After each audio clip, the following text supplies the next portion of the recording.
Probably gonna need to bring my heater in here. Mm. Good morning, everybody. Ooh.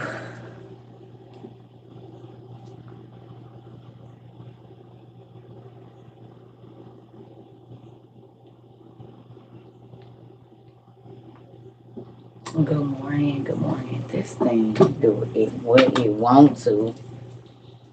Hold on, family. Good morning, everybody. Good morning, Ro.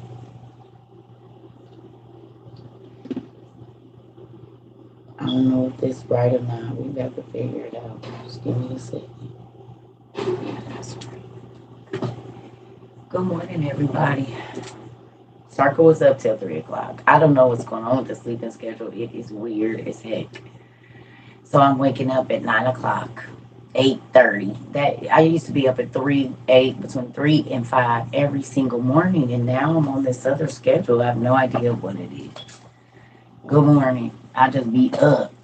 I got up, made my grandbaby's little letters for her. What you call it? For her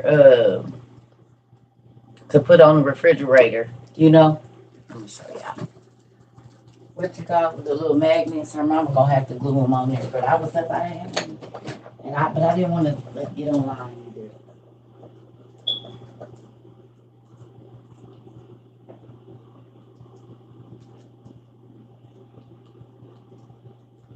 And of course, some of them glow in the dark. So when she sneak in the kitchen, when she old enough, she can write her name in the dark. Make my grandbaby's letters. That'll make my grandsons too. Because some of them already took out, but they made her just so her mom can make her magnets for the refrigerator, so she can start learning her letters and her numbers and whatnot. And yes, she only about to be 8 months, but we got to get that learning stuff together. And some of them glow in the dark and whatnot. They got sparkles and the wham and the zam zams and they got all the little sparkles and whatnot. So we gonna get them together, of course. You know.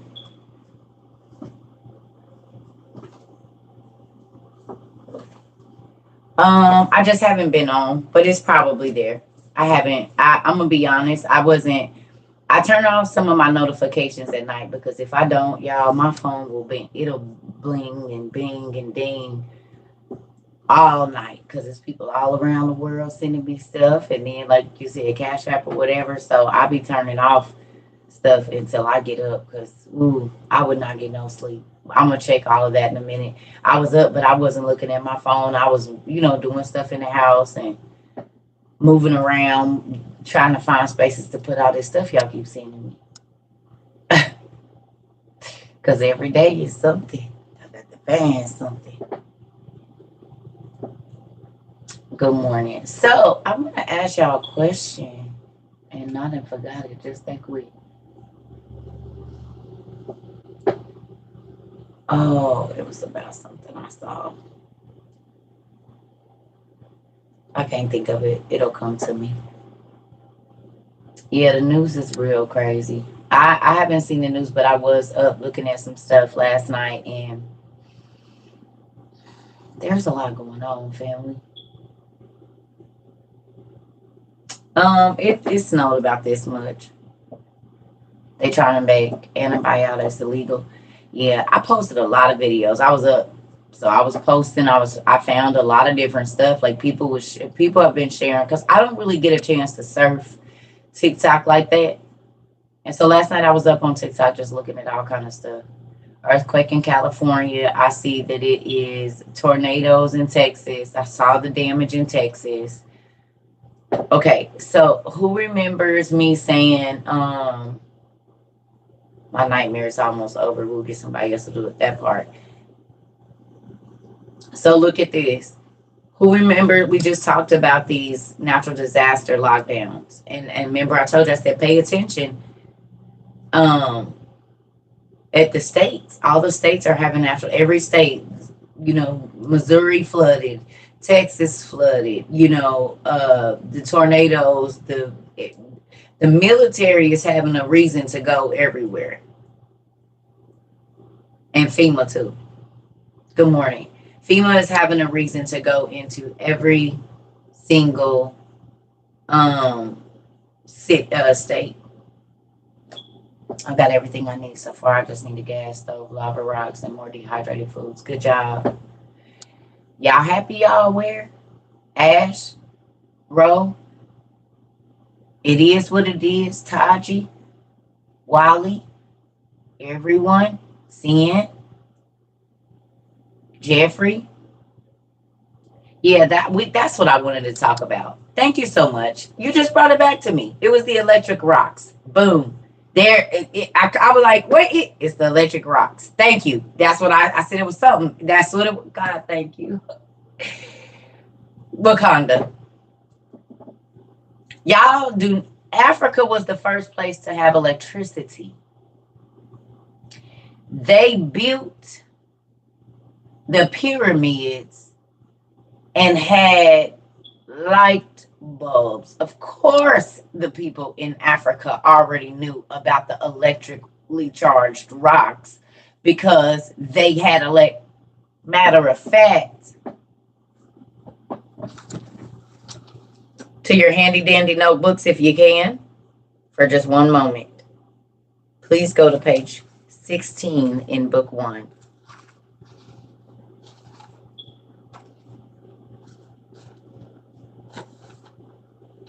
Page 16, book 1. Y'all ready? Just real quick. Everything ties back to this. Do y'all hear that? The electrical rocks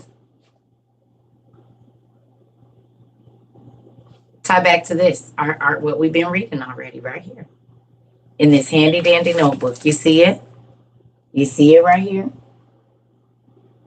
This and this. Y'all ready? Listen.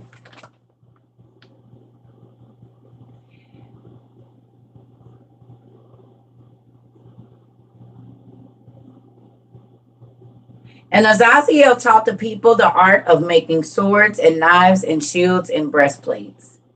And he showed to their chosen ones bracelets, decorations, shadowing of the eye with antimony, and alchemy, and all the precious stones. I skipped around. Do y'all remember what antimony is? Who remembers what the definition of antimony is?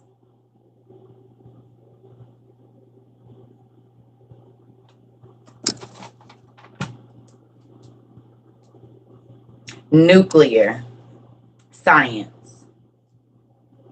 The word antimony is nuclear science. Let me ask you a question.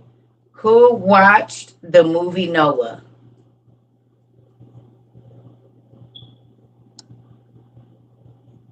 Who watched the movie Noah? You remember the rock that Tubal-Cain had? Y'all don't remember the rock that Tubal-Cain had that did that? Remember the rock that Tubal-Cain had? He had a rock that did exactly. They didn't just find that. Because we know that Tubal-Cain lived in Africa. And on the movie, he had a rock that did that very thing. So they didn't just discover that because they put it in the movie, and we know the Noah scene happened where? Ancient Mesopotamia is where it happened, which is exactly where they just found those. Ancient Mesopotamia. Because all of Africa was ancient Mesopotamia. All of Africa back in the day, it wasn't no Iran and all of that, and then Egypt. No, it was all Africa at one time. So that whole distinction between, I don't know how they say the Middle East and Africa is two different places. And that's like saying Northern America and Southern America is not the same country. The North, wherever that dividing line is, we two different countries. No, right now,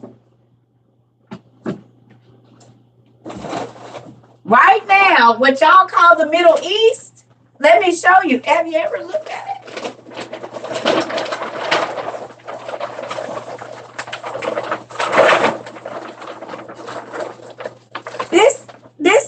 Africa.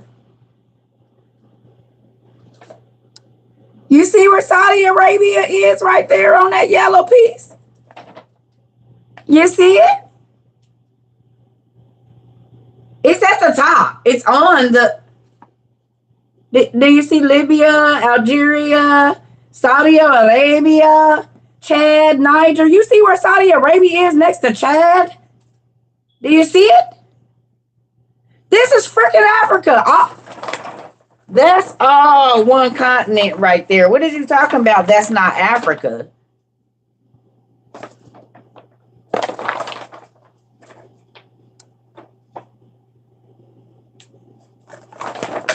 What do you mean? How can you say that? Iraq, Iran, they're all... This is all Egypt. That's all. It's all one right now. I don't care how they depict it on this map. It's all one right now. You don't have to leave the continent of Africa to get to Egypt. It's on the same continent. So good to have one of these.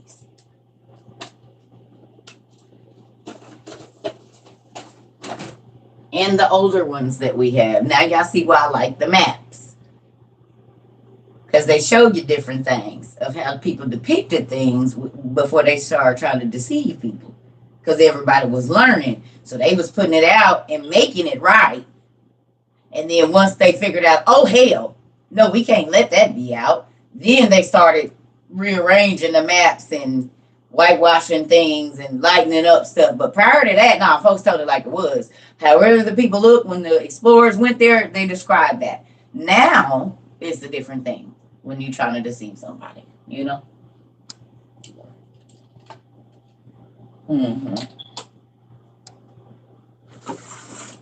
So I want to thank y'all for my gifts and stuff. Last night I was tired. Like I said, the whole mentally exhausted thing. So you know how your mind will be tired and it'll make your body tired, but then you're too tired and mentally stimulated to go to sleep. I think that's what's been going on here. I think I need to calm my brain a little bit because it's just a lot of information, like information overload. Not that I'm not used to it, but it can be a lot. So I just want to say, nothing about that. Don't buy into they just discovered. It's absolutely not just been discovered, seeing as how all of those old pyramids had electricity. And the temples that they go in had electricity. They built it with the limestone on top of whatever. And they knew that those were conductors of electricity. And then they had water systems. They also had a light bulb that's bigger than the room that I'm in their tombs. You can literally see, you can Google Egyptian light bulbs, and it is a room-size version of this. Exactly. The exact shape and everything.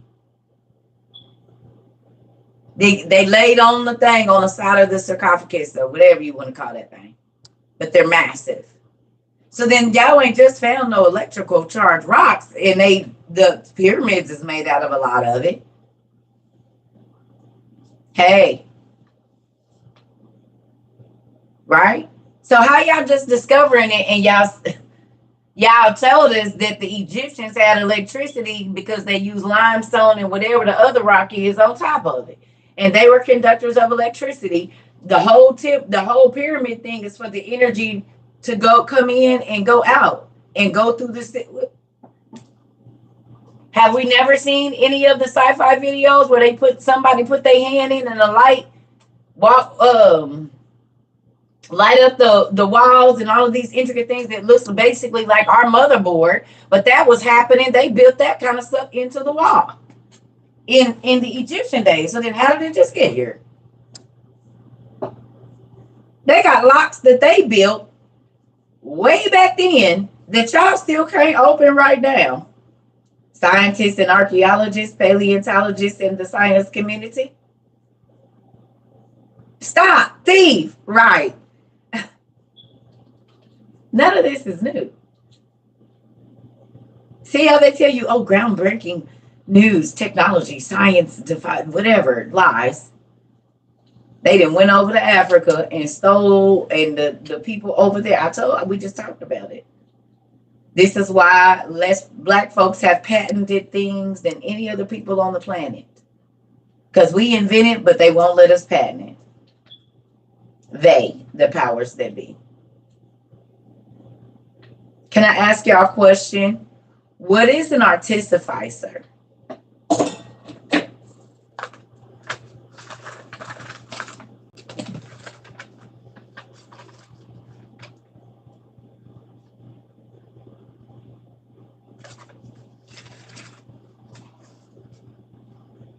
Can you go to page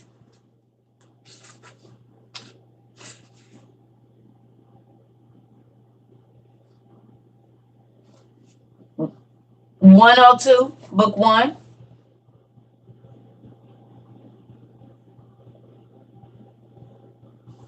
Yeah, honey, but it wasn't the black man that you think of in America.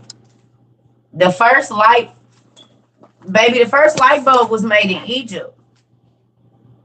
That was not the first light bulb. I know what you're talking about. In America, it makes sense because black folks have been making light bulbs since the Egyptian time. So it makes sense. A craftsman or skilled inventor or a skilled craft invention. Oh, a skilled craftsman or inventor. Okay. So go to page 102 for me. Book 1.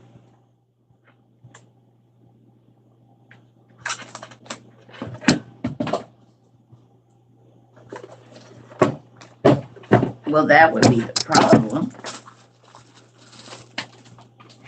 Just got your books.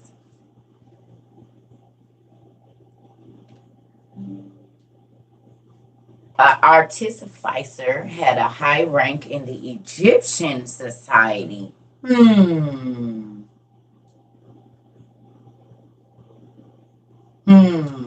I teaching about America's history? I teach about all history, the world history, ancient and all.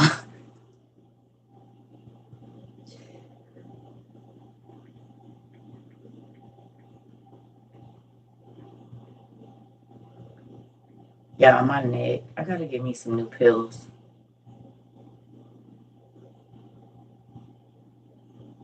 It's called the Dendera light. Y'all look up this word for me real quick. Dendera. Sound like a black girl. I'm sure I know somebody named Dendera or Inderia. Yeah, for sure. Just take the D off. And that's Inderia, really, if you put an I in there. Or India, R-E. But look up the name look up the Dendera. Tell me what you see in that picture.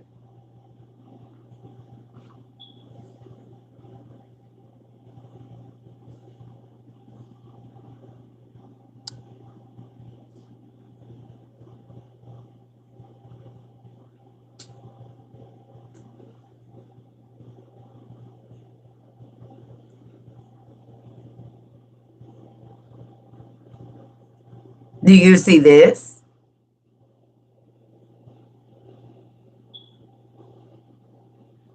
You don't see this? A Dendera light?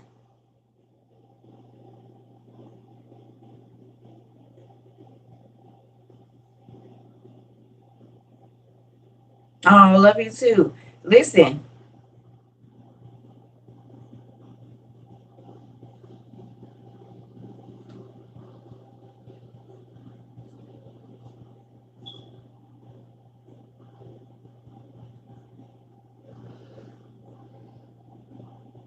These are the first light bulbs.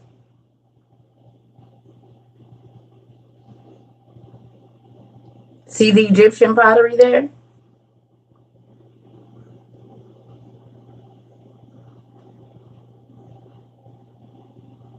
So yes, a black man invented the light bulb, But it's probably the ones his granddaddies and them told him how to make because the Egyptians invented the first one. And you will see these in their hieroglyphs everywhere. Yes, this is big as a room. It's massive. And these are the coils. That's this. This is a real. This is the first. Ain't nothing changed, has it? See the coils?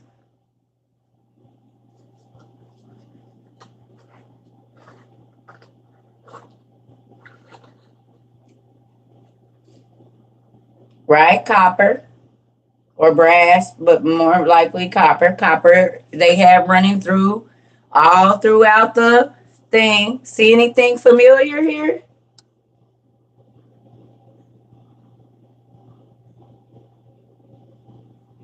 Anything? Anything. It's an emergency light bulb. And this is this. See the top of it? They just put these two pieces together. There's that. This is this. And when I hook it to, yeah, can't unsee that, can you?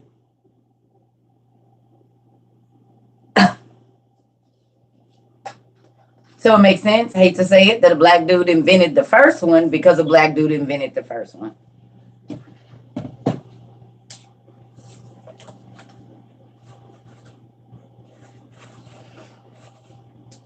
This came with antimony. This is why the pyramids and temples back then had electricity, because the angels taught them in the seventh generation antimony. And those electrical rocks that they lied to you, saying they just found now, but they put them in a movie from 2014. They in Wakanda and everywhere else. No. They've been knowing about them.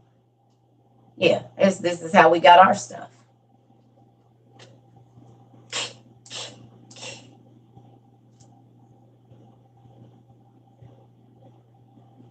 Flint.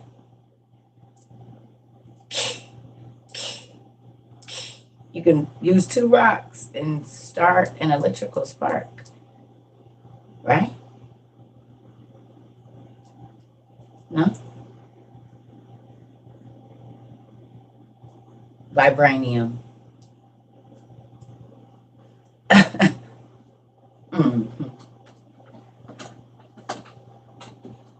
Still don't believe Wakanda's real, huh?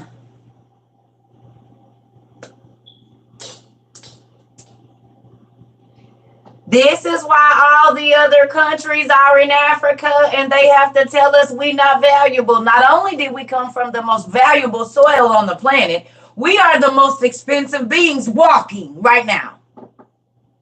I cost more than any Gucci, Louis, Prada, Birkin, whoever, me. Let me get up to 180 pounds. I'm worth $36 million dead. Million, not thousand, not grand. Million. Every black person's body that is not claimed that weighs over 180 pounds is worth $36 million DOA. There's no way we're the lowest things on the planet and we the most expensive thing dead or alive walking. We are more expensive than gold per ounce. Per gram, excuse me. Per gram. Gold is 50, niggas is 450.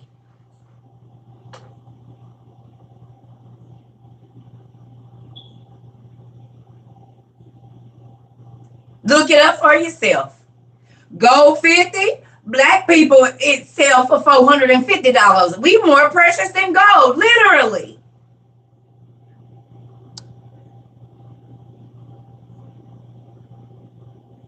Dead or alive. To the beauty industry and the medical community And that's not even counting the black market sales of black tendons, ligaments, hearts, eyes, tongues, everything, uteruses. There are Caucasian women right now that are walking around. I hate to say it, y'all, it's the truth. Caucasian women that have had uterine transplants, and they know for a fact it's the womb of a 21-year-old that a doctor told she had cancer and they need to take her womb. No, they need to put a transplant, boo. Because cervical incompetency is a thing. But a black crackhead mama can smoke, dope, do heroin her whole pregnancy and still push out an 8-pound healthy baby kid, boy or girl, whatever. Be on dope all the whole pregnancy and baby come out nothing wrong. Be a drunk and baby don't have alcohol fetal syndrome. How do that work? Make it make sense.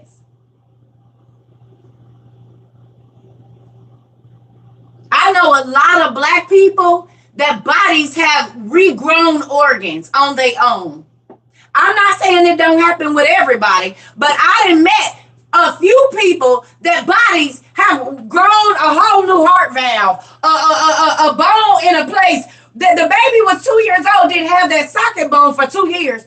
Well, 1 year. They go back the next year. The mama done put her fingers there, and guess what? It's a socket bone that what the baby was born and a year old already. How do you form bones on the outside of the body with no medication for none of that? You make it make sense. There wasn't no hip bones, and then there was. There wasn't no socket bones, and then there was. They was going to put a pig valve in this lady, and she said, God, I don't want it. I need you to do something. And her heart grew another valve. She was 56. The doctors was stunned. My daughter has a brain tumor, and they said it's medically impossible that there's no blood flowing to the back of her eye, and it ain't lost color. Her sight didn't got better. The tumor is still there. They can't figure it out. They told my mother I had a 97% chance of never having children. At 12 years old, they told my mom that because something with my cervix or whatever, you go get your first little pap or whatever. They said she probably never have kids. My mama said the devil is a lie. She will. Start cutting on my cervix and everything. It was crazy. Didn't know that them cancerous cells was coming from the relaxers we was putting in our hair. Hey, if they got that class action, black folks, black women. You have problem with your uterus, with whatever, they got a class action right and now because they knew that the relaxers was causing cervical cancer and ovarian cancer, cysts on our ovaries. It was an attack on our uteruses through right here. So if you have any of those issues, you need to get in on that class action lawsuit. You got fibroids and all that stuff. Yep, from our relaxers, y'all, and they knew it. Get on that class action lawsuit, get your medical records, and then get your pictures showing when you was getting your relaxers, because everybody took one when that hair was slayed to the gods. Yes.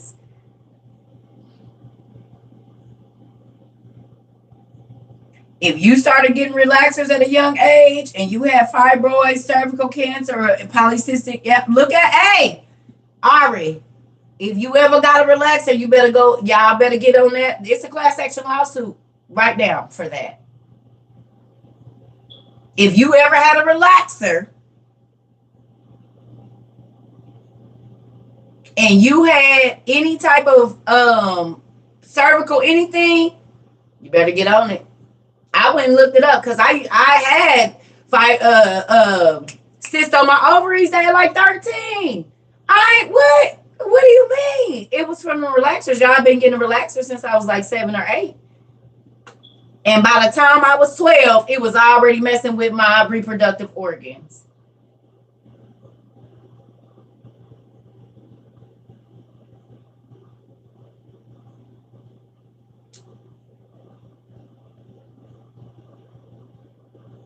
I'm telling y'all, go look it up. I've been looking at, because I'm like, dang, that makes sense. Because when I went natural and stopped getting relaxers and stuff, Y'all, my cramps wasn't as bad. It was all kind of stuff that changed when I started putting all them chemicals. But I remember when I was in beauty school, when they said the lie from the relaxers back in the day was turning black women's brains green. The conch or whatever that was that they was using like back in Muhammad Ali them days and whatever, it was literally turning black women's brains green when they was doing autopsies from the lie that was they was putting in them relaxers. So yeah, they taught us that in beauty school. You remember that? Yeah. When they was doing their autopsies, parts of the black women's brains was green, but from the lie. I guess black men too, because they was wearing coats and stuff too. So black folks, period. Yeah. You gotta do your research. See, this is the thing. Well, a lot of us don't read. We just whatever they say. But I need to understand. Wait a minute. What?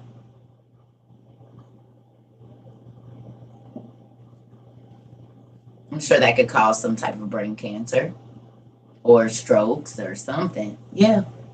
You gotta look this stuff up, y'all.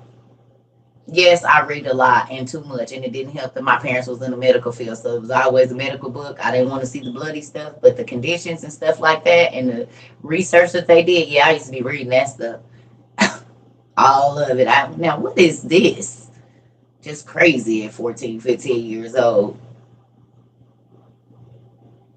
And she's only 15. I tried to get my mom to stop taking the hair dyes. I noticed that her memory was a little off. Yep. So just know, y'all, like, we have to understand that it's an attack. And I don't get on here trying to be like, oh, the black people, blah, blah, blah. But this is all facts. Like, this is all stuff that you can look up for yourself and verify. So it's not circa, whatever. No, this is reality. So isn't it crazy though, honestly, that black people are the most really like hated people on the planet, even though in money standards, when everybody die, our bodies are the most valuable. And then you wonder why we get killed every day and there's no justice. And they found our babies with their organs cut out and rolled up in mattresses at school. How that happens, I don't even know in an 8-hour period. But dang. This is why our babies a lot of times are not found, because they was never lost. The doctors are in on it, a lot of them. This baby got your blood type, a strong cell count, and this and that, and they match. Get them hit by a car, and then we gon'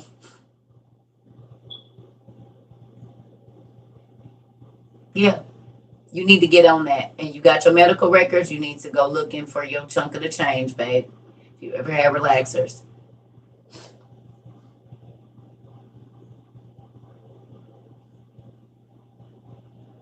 This is why it's not a rush to find our kids, because they already know where they at on their operating tables. This is why it's very important, and I hate to say this, and this is to everybody, but really to my African American community, if you do not have a medical power of attorney over your unmarried children, you need to do it within the next month. Because if something happens, you do not have any control over your children's organs, and if they strong, they not gonna hold them. That's why my parents worked in the medical field, and they said, do not put organ donor on your license. When we were 16 and we got our license, my dad is a nurse, and my mom worked in the lab. They both told us don't put organ donor on our no. She said because they won't fight to save you, and they'll put you on a do not resuscitate because they want your organs. No. And my mom didn't even know nothing about melanin and all of that stuff back then. And this was in 1996. But she had been working in a hospital long enough to see some things. And she said, don't put that on there.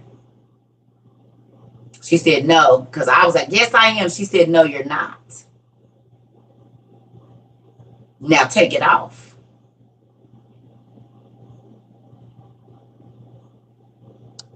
You need a medical power of attorney.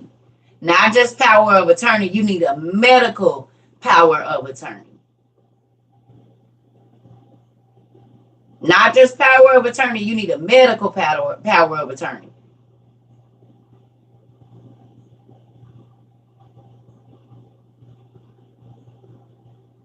So if you can change it, better do that.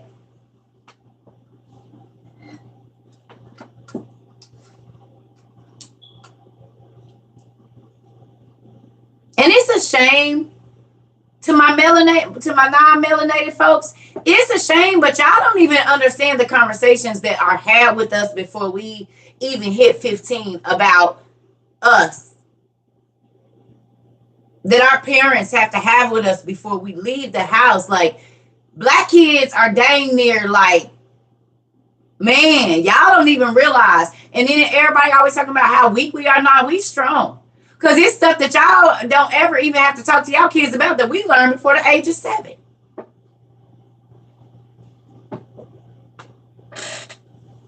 And it's always said that we act the worst. It's always said black people this and black people that and black people, but baby.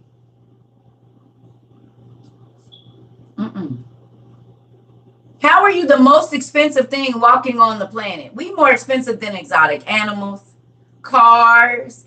What car costs $36 million? That's more than some buildings and mansions. Just the dirtiest, raggediest, black, hell, the blackest of the black nigga is worth even more than that. Maybe that's why they don't really get to the light skins that much. They need the more melanin. It's always seemed like the darkest, biggest black man that they can find that they are killing. Well, he's worth more. He got more ounces, more grams in his body. So they tell you Africa is dirty. It's not valuable. But y'all constantly discovering stuff that the people that have lived there, like they knew the Egyptian mummies was there. They wasn't eating them. Those mummies have been there for a gazillion years. They knew to respect the dead. It's the British Museum and the Russian museums and all of these other museums that started eating the dead of the black folks. And then guess what that translated to? They was eating us over here too. And still do. The darker the berry, the sweeter the juice. The darker the meat, the more tender it is. And the darkest of the dark people is always coming up missing, never to be found, no bones, no nothing. No traces of nothing. You just, they there and then they not. These are all facts. You can look all of this stuff up that slaves were being eaten. Egyptian mummies. This is all record. They was eating them.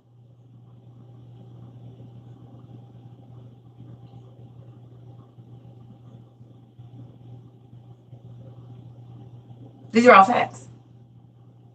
This is not a race thing, but these are scientific facts that a 180-pound black person dead to the medical community and to the beauty industry is worth $36 million. 180 pounds. Most black men weigh a good 200. About 170. Unless they like a Kevin Hart, but I'm sure he's probably easily 172 now. He didn't gain a little bit of weight. So it's a 17-year-old black boy. Ooh, tip-top condition too. His everything, muscles, tendons, ligaments, eyes is strong. Everything. That's what I'm talking about. That's the black market. Right. So these things are not talked about, and black people are looked down on as this dirty whatever, but we literally are the most expensive thing walking on the planet. More than your car, any rare jewel, diamond, mansion, nothing. Us, me looking like this right here. I'm worth a good 30 million dead to the medical community, to the science community. 30 million, me. This invaluable black girl with the hair like wool and whatever. If don't nobody claim my body, $30 million can come off this body right here. at least one. So that means me and my 4 children and my grandchildren, just us 7 or 6, whatever it is. Think about how much money all of us is worth in one car accident.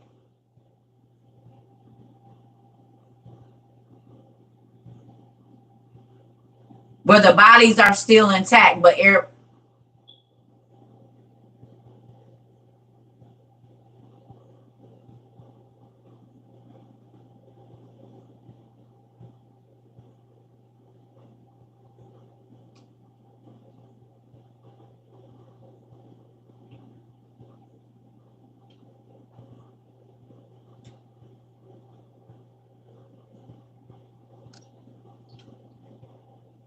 how many white folks knew this? Did y'all know this? Some of my white folks knew, but my other white folks that might be new, did you know this information?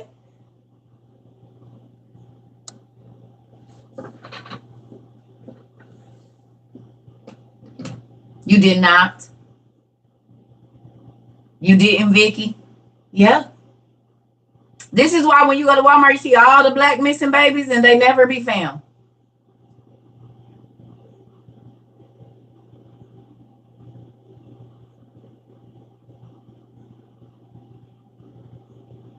We are supposedly compatible with everyone for transplant. I could believe that. That's because black women and black men. Well, you got to think black woman has every genome in her, so that makes sense. That makes sense. That makes perfect sense. That makes sense. We the parent plant.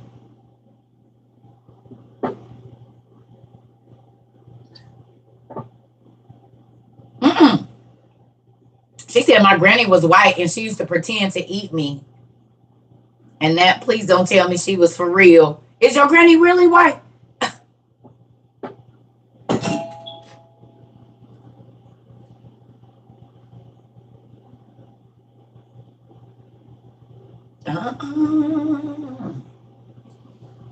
What's the name of what? That's why I ain't been able to see y'all comments. I just type in calligraphy glass pen set on Amazon with ink wells. Just type in glass calligraphy pen and it'll come up.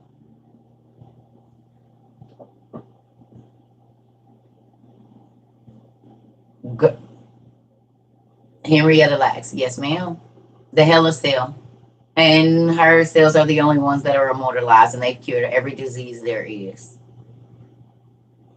Cancer, HIV, diabetes, you name it. The Hella cell has cured everything. Why can't it be stopped? It's so wrong. Because black folks start worshiping themselves as gods. And if anybody knows anything about anything, when you get too much pride, God will take all the wind out of your chest.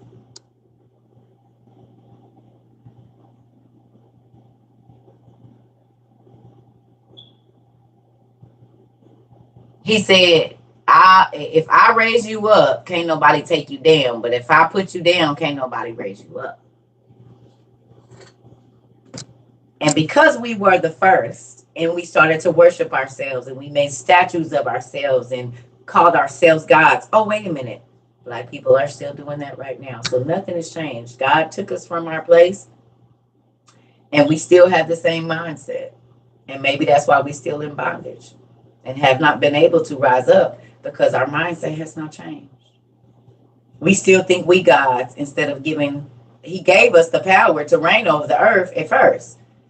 And then we messed it up because we started worshiping ourselves and our abilities instead of the creator that gave us all of what we see and the everything.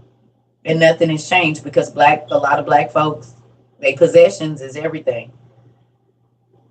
They go, their bodies. I mean, and I hate to say it.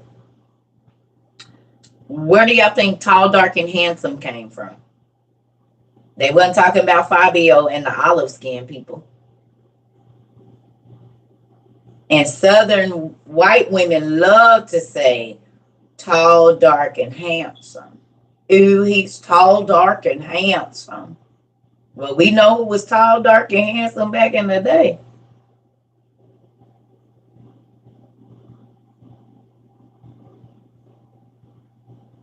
When the Confederate flags was flying.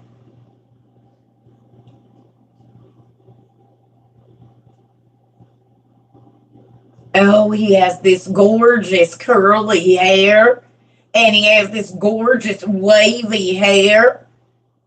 And if you go look, the slaves, not all of them had froze. A lot of them have had waves in their hair. Is that the wavy hair y'all was talking about?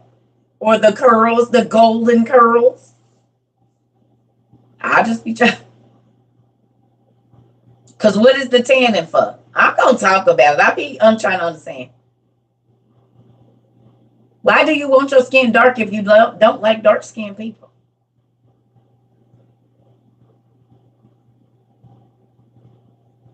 If you don't like dark skinned people and you teach your children to hate dark skinned people, why is y'all always with some tanning lotion on? Tanning beds, spray tan, wax on, turtle wax tan. I'm just trying to make it make sense. Laid out down there about to burn yourself to death in the sun tan.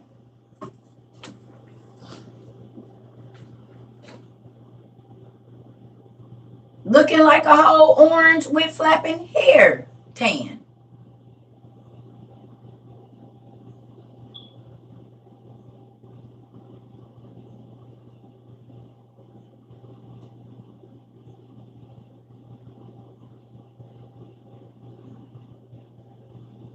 Maybe my eyes don't work as good as they used to, but I just be trying to figure it out.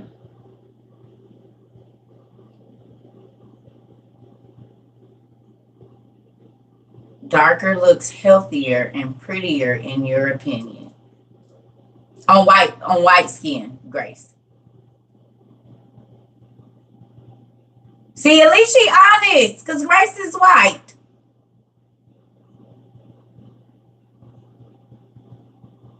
And she said the darker skin looks healthier on everyone.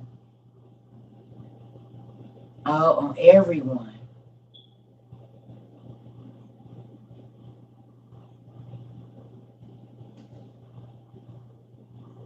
When I'm tan, it makes you look thinner. Okay. I just want to know why y'all tan. Paleness tends to make you look sick. Okay, let me ask a question. So black is the strongest color on the color board, on the color scale, right?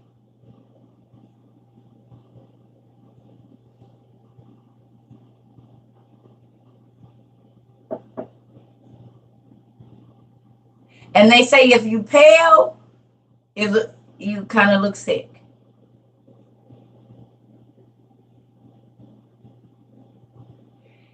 So when you study science and it says that the further that it gets away from black, it's like degenerating or weakened. Does that make sense?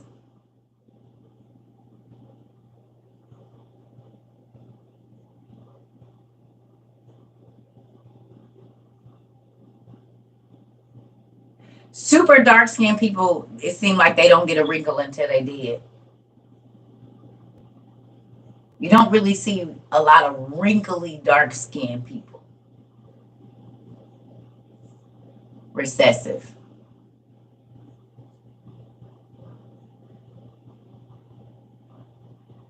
Like I got old black people from the South and my uncles, and they like damn near dead, and they don't have no wrinkles, but they black as hell. Like, where is your wrinkles, sir? How is your skin still that tight and you about to be dead in 2 days?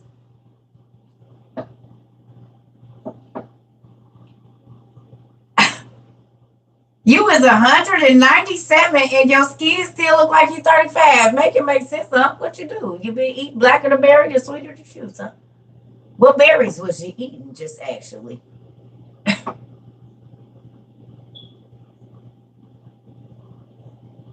What exact berries? Because I didn't get the super chocolate skin, so I'm trying to figure out what berries I need to be eating.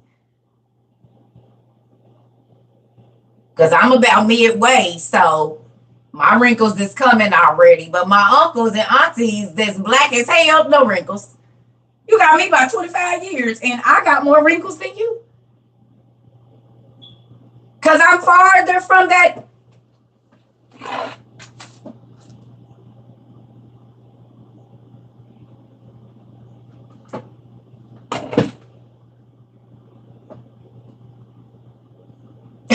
I need them berries, huh? Auntie, come on with it. I need them berries. Whatever darker the berry, sweeter the juice berries y'all was talking about, I need them because some ain't working around here. I'm getting a little wrinkles on there.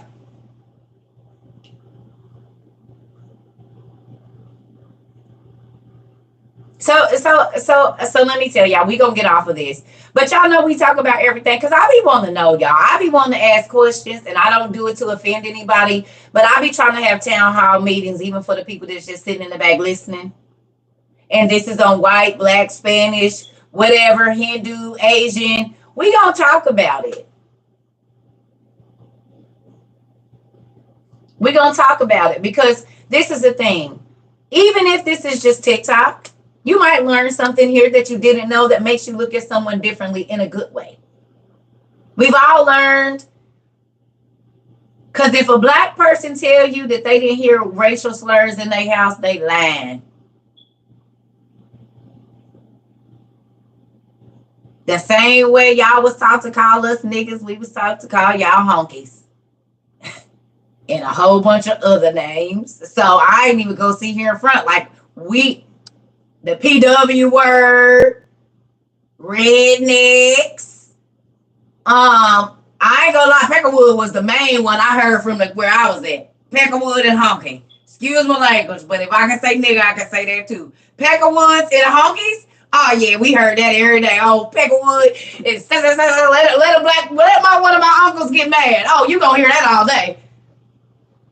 Oh yes. So I'm not gonna sit here in front. Yeah, we heard racial slurs in our house too.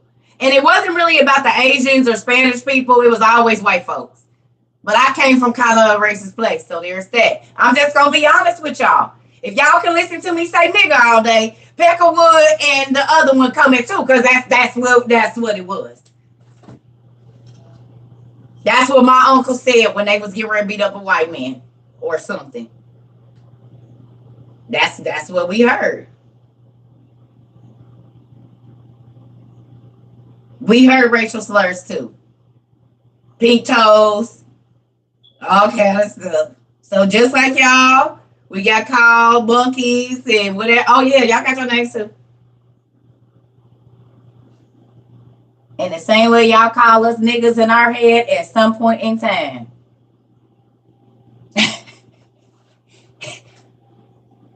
I'm just gonna tell y'all want the truth or y'all want to lie? We was raised here racial slurs too. We just don't say them out loud most times.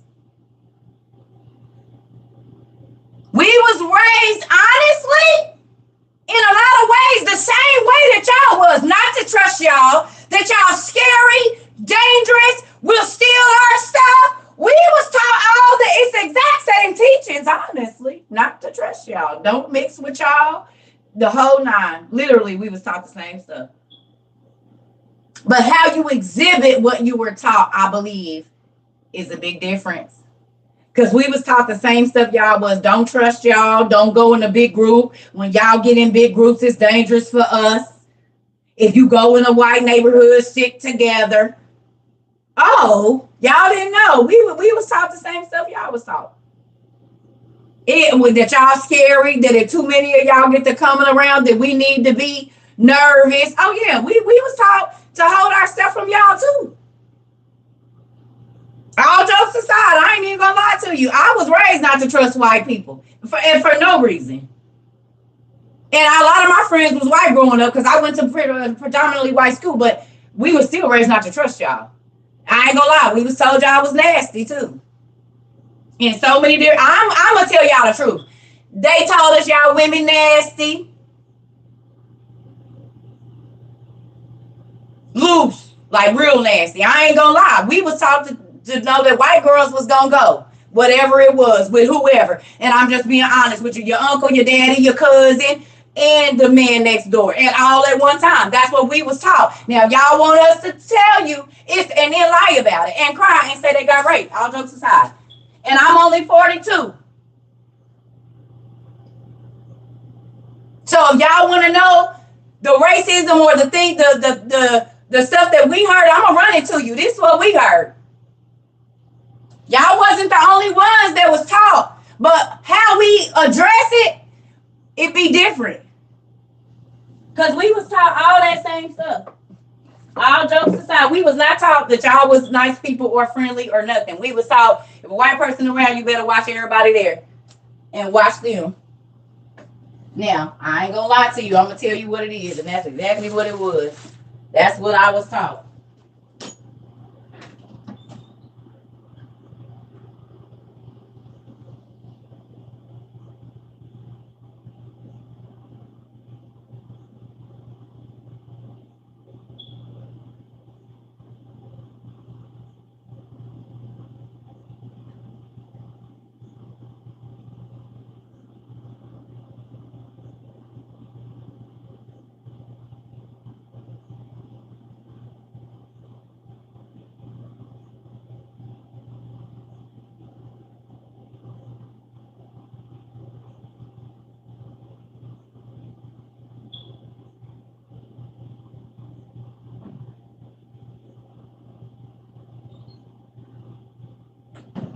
And I don't want nobody to be offended. I'm just telling y'all the truth. Sometimes the truth hurts. But literally, this is what we was taught. I mean, I don't know. Maybe I was the only black person taught that kind of stuff. But so I just be wanting y'all to know that we family. And we're going to talk about, this is the same thing I did in my house. We're going to talk about the ugly issues because you can't never solve them if you don't. But just being real, that's what we was taught. Y'all don't know what we was taught because nobody ever takes the time to ask what we was taught about y'all. It's always what you all have been taught about us. But y'all never ever asked the question what we was taught about y'all, what our grandparents taught us about y'all. That's never, I don't ever hear that conversation on all of these things where people be arguing. We never talk about that, but we gonna talk about it here. Y'all never ever ask, well, what were you taught about white people? Do you really want to know? Do you got the time, or it's gonna be a while?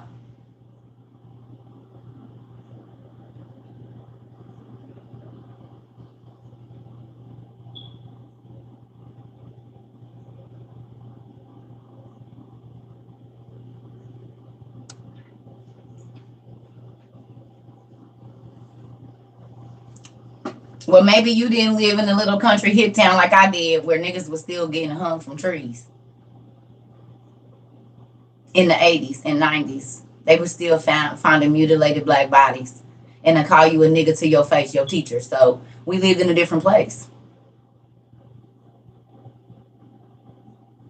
But the little town that where I was at, oh yeah, it's still people that'll call you a nigga to your face right now and dare you to do something.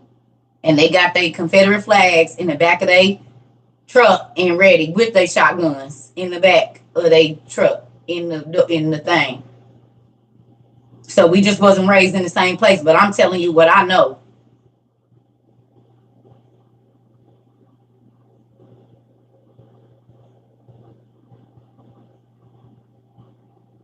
And I'm only 42.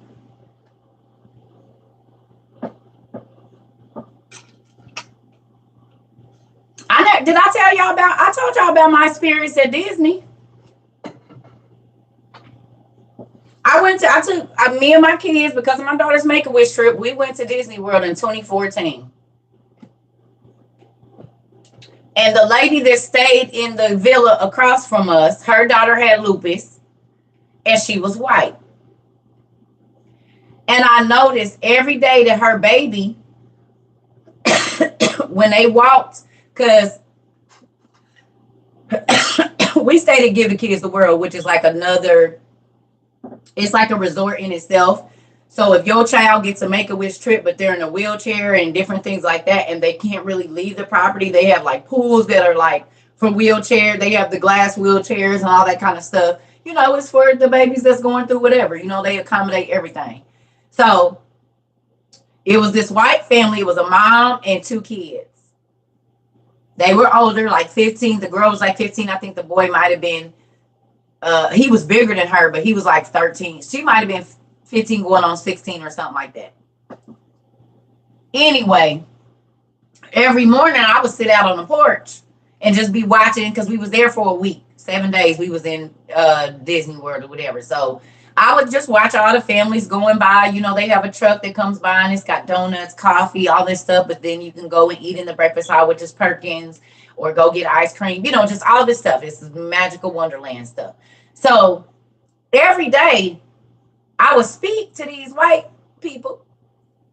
And the mom, the first day, she didn't really do nothing. And the little boy, he looked like he was scared to see like other races of people, right? So like people of Asian descent, whatever, you know, at Give the Kids the World, they bring kids from all over the world. Africa, I met I got to tell y'all about her too. I have got to tell y'all about Beatrice. Let's talk about Beatrice first. No, I don't have a husband. So I'm divorced. Almost 2 years. I do want a new husband, but not if he ain't right. I'd rather be single. And yes, it's very hard being single, but I don't want just know anybody. Anyway, so Beatrice was a little girl. She's actually famous in like Britain. She's or England or whatever, wherever she's from. She's a famous little girl. Okay, Beatrice. And Beatrice had never seen black people before coming to Disney World. She was in a wheelchair, very, very, I have pictures with this little girl, very, very pale. And she had this really cool chair, like it was a lot of money, like first of its kind type stuff.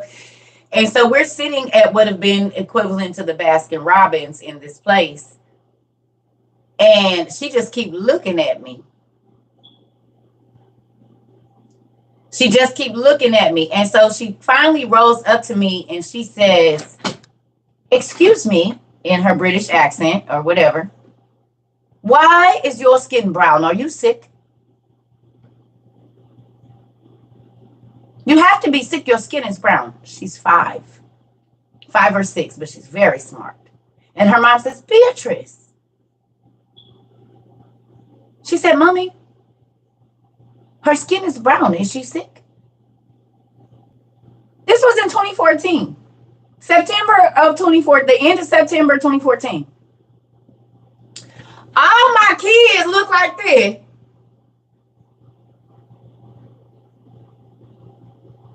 Okay, she might have been 7. She wasn't no older than 10. So she might have been 7 or 8. Mind you, my son is 17 at the time. My daughter's 15. My other daughter is 13. And no, he's 16. Lisa's 14. And then Alika was 12. And Ellie was like about to be 11 or whatever.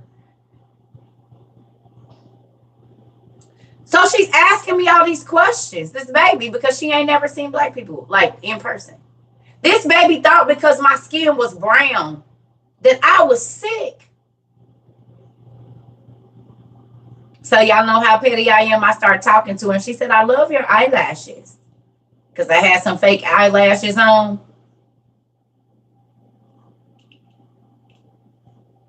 I'm too strict to be tied to somebody that think I'm about to run in behind them. I'm not. So I might be too pretty to be single. Thank you. But I'm not, I'm too smart to deal with a Negro just to say I have a man. I won't be doing that. Sorry. Anyway. So she tells me how lovely my eyelashes are after we talk about all this stuff. Y'all know how petty I am because I was a little irritated and guess it was me, but Circle God has worked on me. Y'all know what I did. I took my eyelashes off and put them on the table right in front of her. Scared her little tail to death.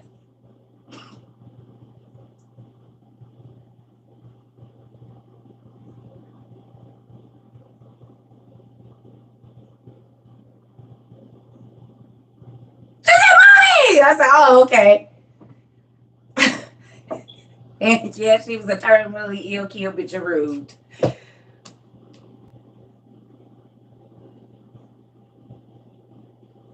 I did that.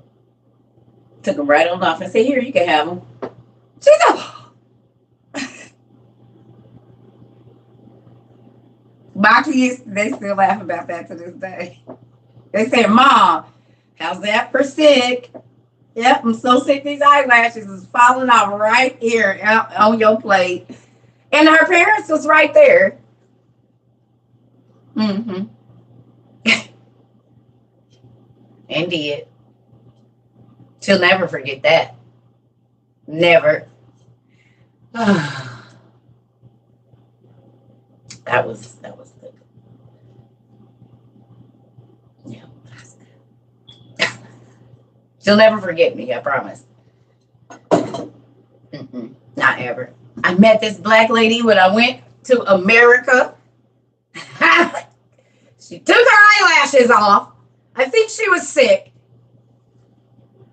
Hey, Beatrice, if you're watching, you're probably about 17, 18 now. Hey, Pumpkin.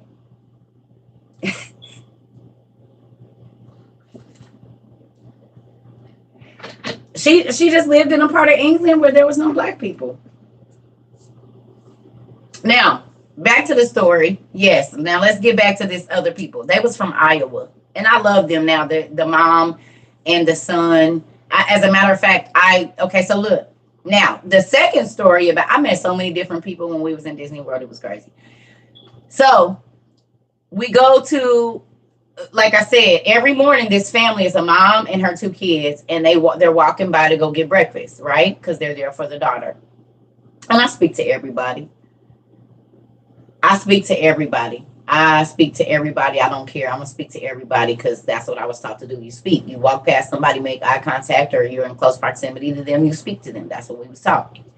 It don't matter the race, the color, whatever. And even if they don't speak, you still speak. This is what my mom taught me. So with that, I would speak to this family for the first 2 days that we were there, and then they wouldn't say nothing. And one day, I don't even know how we started talking, but the mom started talking to me. She would speak. The boy wouldn't speak, and if the mom would come up and talk to me, he would stay back. The little girl, she was like in the middle, right?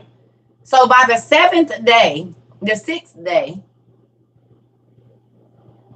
this woman was in our villa, and I pierced her daughter's nose and my daughter's nose at Disney World. Well, in the Give the Kids the World where we was at. I pierced my oldest daughter's nose and her daughter's nose because my daughter wanted her nose pierced. She was staying with my mom at the time. They were going back to Phoenix. So listen to me. The mom, yeah, I do piercings. Not just nose, ears, simple stuff. I ain't doing no belly buttons and all that. Girl, I was not paying nobody. My daughter pierced my nose. I taught my kids to pierce early. My parents pierced. My mama pierced my ears. We ain't gonna pay nothing with a string and a needle. But anyway, I do a lot. Listen, your auntie got about a gazillion hustles. I told you. It ain't too much I don't know how to do. I'm serious. It's not too much I don't know how to do. I know how to do a lot of stuff. So look, the sixth day or fifth or sixth day of me being, you want to get your ears pierced, girl, go to the hair store and pierce your own ears for $5 and go wait 2 weeks and go get you some earrings. Go to the hair store and look under the counter right there. Ask them for the piercing guns. They this big for $5.99, maybe $7 now because of inflation. You can pierce your own ears. Get you some ear cleaning solution, alcohol, whatever, and go on and do what you're gonna do. I pierced all my kids' ears. They pierced my daughter. Matter of fact, she got a piercing set right now. Anybody about to do all that? Girl, you better spend $6 and pierce your ears. She pierced her daughter's ears. Yes. So yeah, back to the story. So the fifth or sixth day that this lady that we're there, um, she hi,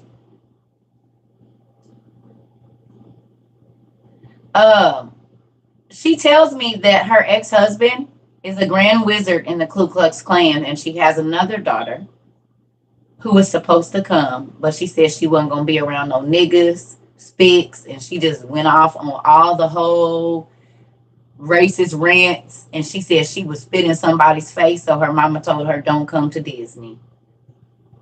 She said if her father, the little girl that I pierced her nose, she said if her father knew that a black woman even touched his daughter, he would lose it. And told her kids, you cannot tell your dad about this. Up in Idaho, honey, or Iowa, somewhere, she said, we only got one black person in our town. I said, are you, this is in 2014. She said, it's one black person in our town. She said the reason that she divorced her ex-husband was because he got that high in the Ku Klux Klan. She said he would lose it if he knew that you was touching his daughter. And oh my gosh, she said dad would flip. She was talking about it. But you could tell she was kind of infatuated with the black culture. You know, she was slicking her hair and stuff. So whether she living it or not, because there ain't no black people around, she watching the black videos and things like that. Honey, that daddy was a whole grand wizard. But a black girl pierced her nose and she called me Titi, and I spoke with him for over 2 years after that. Now, she ain't with him no more. She with somebody else. But they became my family. Prayed for her daughter. Her baby was going through different things and stuff. So when her daughter was going through, she would text me. And you know what I'm saying? So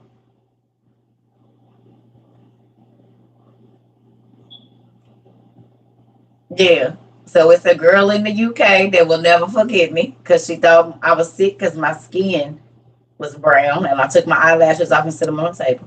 And then there's these family that will they might have seen this, I don't know, but yeah. That's why I say my experiences transcend so many different things. Y'all would not even believe. And that's when I realized the different places that God wants you to go is because it's a person there that you're supposed to change their understanding. I had to interact with Beatrice.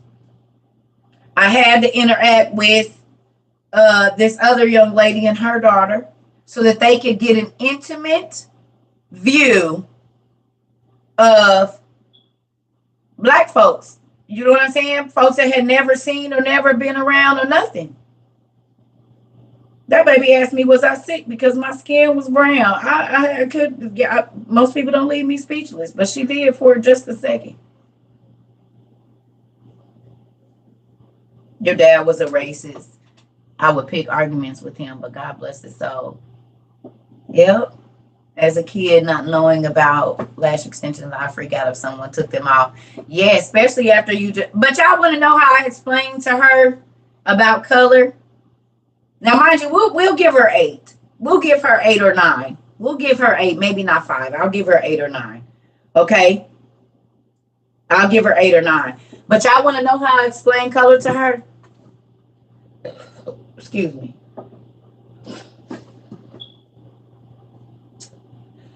I said, you know how there's so, because we were sitting like in a flower garden. We were sitting in a flower garden. Like it's just butterfly like garden. It was a flower garden. I said, look around you. You see how all of these flowers are different colors? She said, yes, I love flowers. Right? I love flowers. Well, however, I can't do that, but you know. And I said, well, do you see how they're all different colors? She said, yes. I said, well, that's why you see all of these different people with different colors, because God made us like the flowers. Every single flower that you see is a different color. Not all of them are the same. They're different styles and shapes. And so I went and I pointed out different flowers and stuff to her. And I said, people are like flowers, baby. They come in all colors and all sizes. And no, just because a person's skin is not white, it does not make them sick. That's how I explain that to that baby. And then I put my lashes on the table. I'm going to get my look back. I don't care if it is a kid. I'm surprised and speechless. Now it's your turn.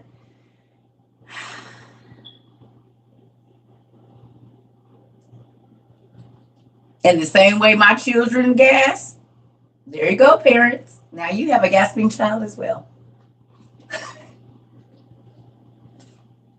I was startled in the beginning, and now you startled at the end. You sow what you reap. You reap what you sow. You see? You see how that works? Yeah. She'll never forget me. Not ever.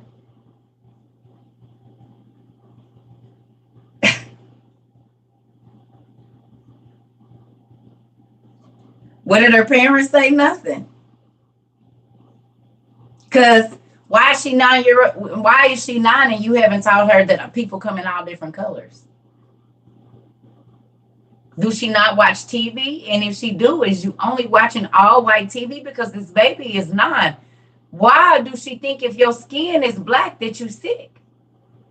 She about to be 9, 8, but she between 7 and 10. Hell, even if you watch Disney Channel, they got black people. Oh, I mean, for this baby to be almost 10 or 9 or whatever, and for her to not understand pigment.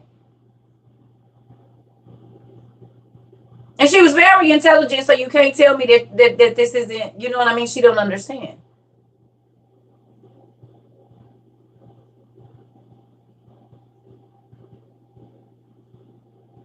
So I'm gonna have a teaching moment at all times, no matter what situation I'm in, strip club, Disney World, the gas station, the grocery store. If it's gonna be a teaching moment, I'm not gonna let it pass up. Oh, thank you, Mr. Donnie. Oh, thank you. I live in Harleyville, South Carolina. Listen here. Listen. I never interacted with black people until school. Wow. And it was only a few kids at that. I know, because it wasn't even like 25 black kids that went to my school, my elementary school. It was like 300 kids, 225 kids, about 25 black kids. Maybe 30. It wasn't 50. You're in Simpsonville. Okay. Listen. Maybe her mom never explained it. Oh, of course she didn't, because I had to in Disney in 2014. When I moved to South Carolina, I went to an event. We got lost and ended up in a town. At the gas station, the lady at the counter told us we need to go back the same way. Baby, I know all about it. It's a lot of towns like that in Texas, too. And on the way to Arkansas and Mississippi and Alabama. Oh, yeah, I know about it. My family, I'm telling you.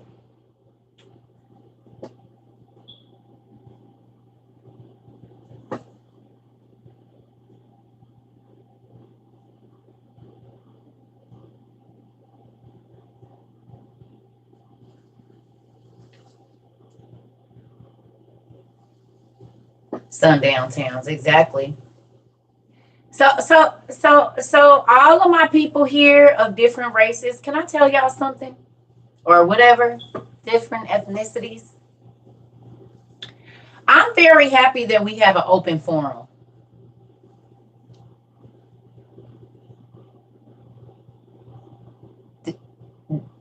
Do y'all understand that?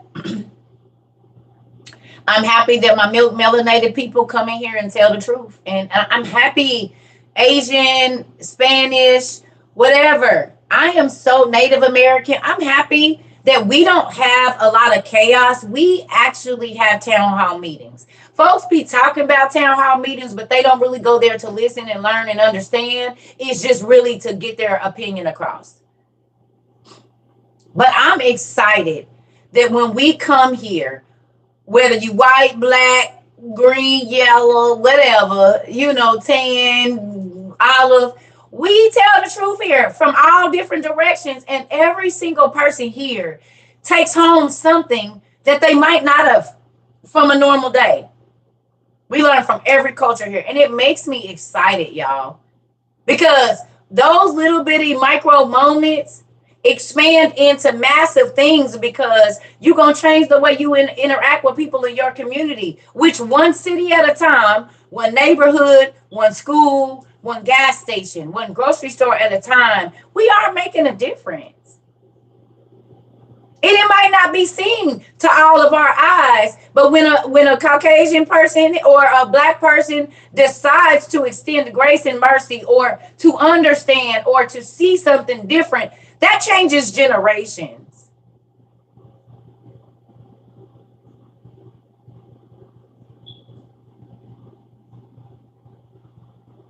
Right next to Simpsonville. Do you see what I'm saying? So the things that we're learning here, we can go talk to our kids, our grandkids, our spouses. You know what I'm saying? We can open up the floor to have amazing forums about so many things that people can't even talk about right now. We joke about it and we laugh. Thank you so much.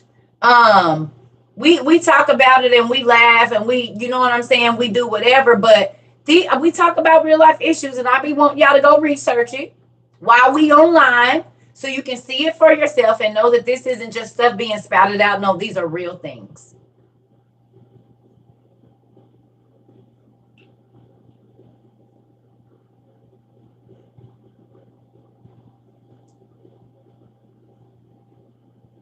Oh, thank you. Oh, thank you. You said you're 53.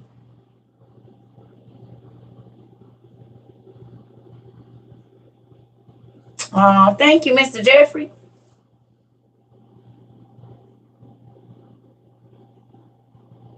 Girl, you gon' don't be worried about it. God gonna work it out. Don't even be worried about it. God already got it worked out. You just got to get your stuff together. You just keep on getting your stuff, and God is gonna work it out. The main way is you need to get you some mason jars. If you got your little boiling thing, and what you can do, pumpkin, is put all of your stuff in a mason jar. And you know how they're making them. Basically, we gonna be making the soups that everybody is making, where you put everything in there and you pour the boiling water in there and just let it cook in the jar. That's what we're gonna be doing with our dehydrated food. So if you heating water, you ain't gonna have to worry about it. Keep you 3 little bitty mason jars, a medium size, a large one, and whatever. And that's what all you doing is pouring hot water in there and putting the lid on it.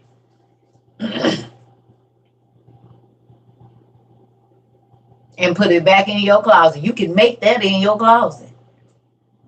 You got your propane stove. Good morning. You got your propane stove. Man, I know. I want to so bad. I've been thinking about that, Toya. And people have offered they land, but there's no way to vet everybody. And that's the scary thing for me, is not being able to vet everyone. You don't worry about it. Get your stuff, Day. Get your stuff, Shadeja. Don't worry about that. See, you can't worry about what's coming later. Just get your stuff now. God is going to work all of that out. I promise. Don't stress yourself out over that. Do not stress out over stuff that you cannot control. Okay? Just get your stuff ready so when it's time, we can do what we need to do. Okay? That's all you can do.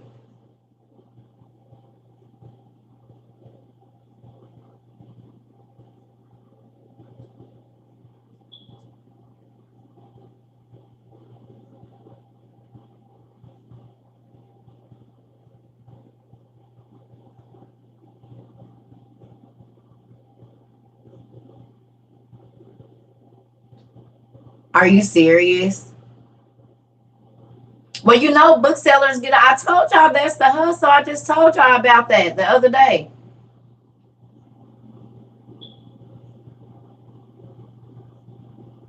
So when the government runs out of money, it's already out of money, baby. We've been in a depression since December of 2019.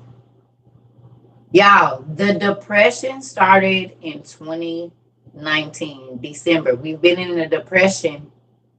Okay, listen. Y'all remember when Trump brought out the blue boxes? We talked about this. Remember when he was doing the blue boxes, when he first, his executive order? Oh, thank you, Miss J.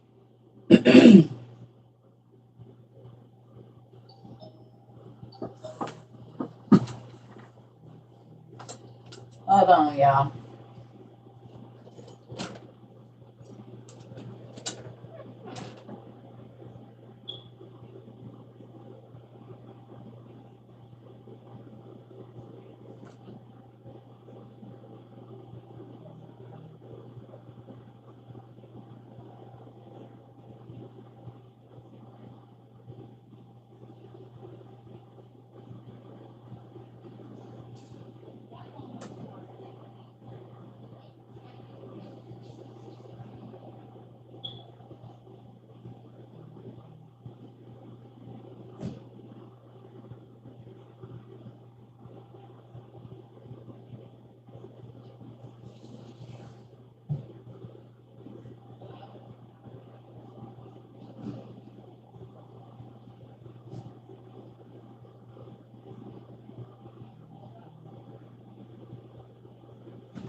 Sorry, y'all. Y'all know my trash boys come. They must not have had school today. Oh, hold on one second. Y'all know that's the trash. Y'all know I'm helping them start their businesses. That's what we do around here. That look, I would not be surprised if that boy. I just asked them, what y'all do with the money y'all get? They said we go places with it. One of them, I think he said he saved his little money. I gotta take care of the kids. They ain't stealing. $20 a week or $10, $15 a week every week. Thank you, my auntie Sandra got it for me. And that's funny because my grandma, that's exactly what my granddaddy used to say. Go get your house coat on, girl. He didn't call it a robe. He called it a house coat. Don't come out here without your house coat and your gown on. You don't come out here with your gown on. You with your nightgown on. You go get your house coat on. Granddaddy, it ain't nobody but me, you, and grandma in here. Go get your house coat on. Oh, thank you, Latia. Stay around, girl. We can't sit around here. We've been a little off because the world is crazy, but yeah. Hold on, y'all. Let me pause this so I can send them their change. Give me 1 second, family. Get to pay. Pay like your way around here. Hold on, family. Okay. What is this boy's name? There we go. I have to remember him.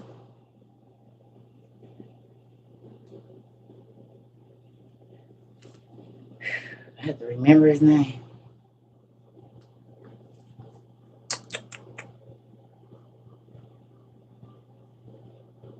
Okay. Gotta gotta pay your debts.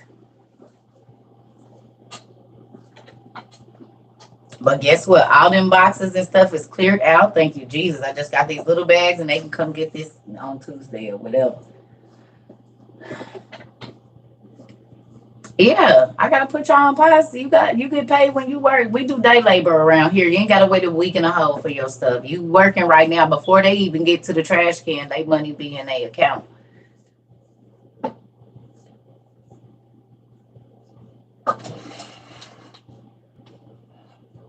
I just be trying to figure out what they be doing with the money. I figured it went on video games. He said we be going places. But you gotta think, if they each get $10 or $15 a week, that's 60 what? That's 100 and or what? 60 bucks? Well, yeah. They get about 15. It depends on how much y'all send me, because y'all send me a lot of stuff. So if I go to the PO box, it's gonna be more plus my regular trash. So it just depends, and sometimes it'd be like five of them, so I can only break it down into whatever, you know.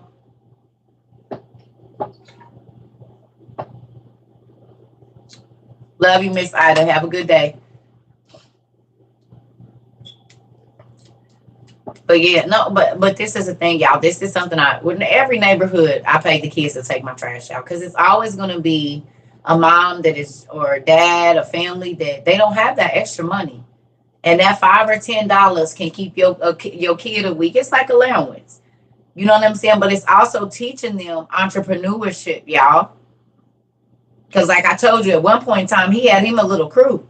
He'll break that money down and they all be able to maybe go to the movies or whatever they're gonna do. So it takes the load off of keeping kids out of trouble. Exactly. Especially in the young black boys. And there's some mixed boys and stuff too. It ain't really too many little white boys that come to my door. One or two has come before, but for the most part. So just know that y'all donations go for that too. Because y'all send the boxes. But like I said, the WOU community, we sow into a lot of lives.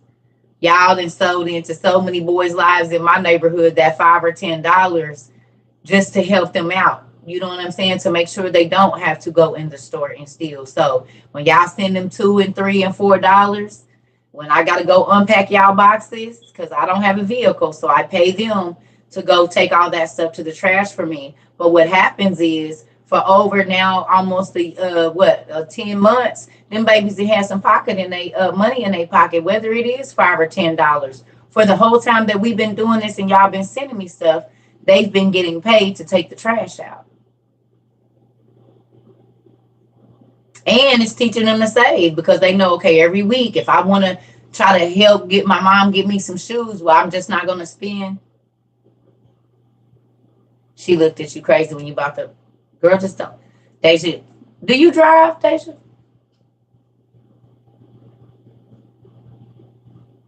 So just know, y'all sewing into young people's lives as well. I told y'all that's our little entrepreneurship program. Y'all didn't even know we had it. Okay. We gonna have to have you. Yeah, we got to get you that way. You keep your stuff in your trunk, girl.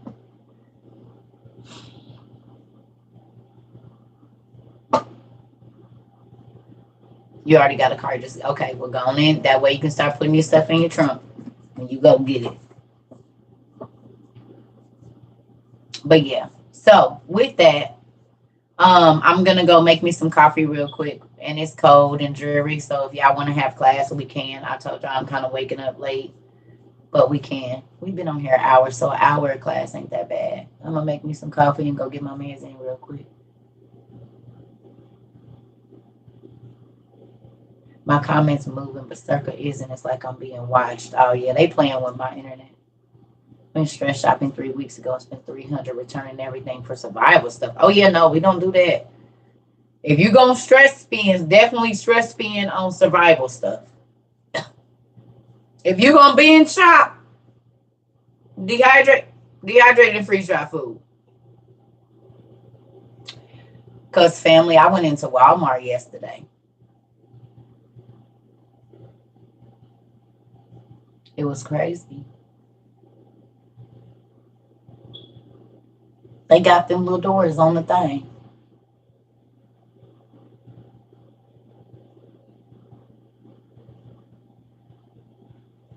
Every time I try to buy something, I don't need you to pop in my head. Jennifer. You need canned cheese. First, I was in toy head telling her not to do the tarot cards. Now I'm over here telling you what to do. So, how many people hear circle voice in their head when they get ready to do stuff? Yeah, my kids say the same thing. Mom, all I did, I heard your voice saying you be hilarious. Uh-uh.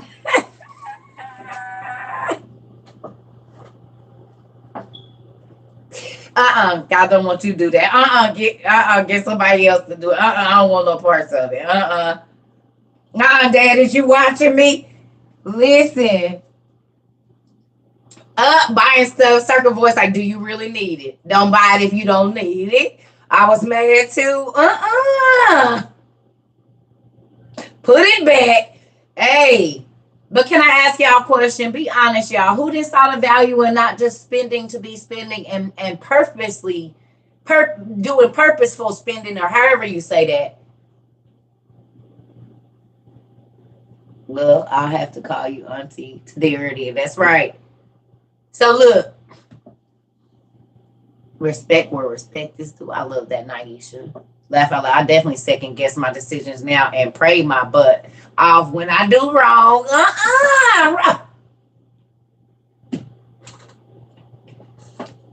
Waiting on the throat punch sometimes. Hilarious. I spent money on survival stuff. I let my friend use my EBT. She asked, oh, okay. I hear don't be dumb and stupid all your life, just bits and pieces of it. My dad would love to know that you hear that in your mind. My dad would love to know that you hear that. Because guess what? Now that one, I ain't gonna lie. That used to stick. My stepfather, listen.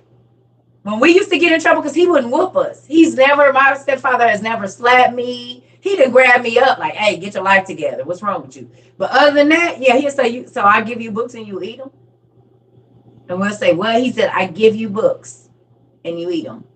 That means you didn't learn nothing. You're just stupid. And I used to be like this because y'all know I love books, always have. And do I have a garden? I'm starting it today. But I live in an apartment, so I'm doing inside gardening. But I'm going to show you what our mom bought me that I've had for a whole year that I'm about to open today. That's why I said I'm probably going to get it. Matter of fact, I probably am going to go and get off here and go ahead and start. I got a greenhouse I'm about to do in my house.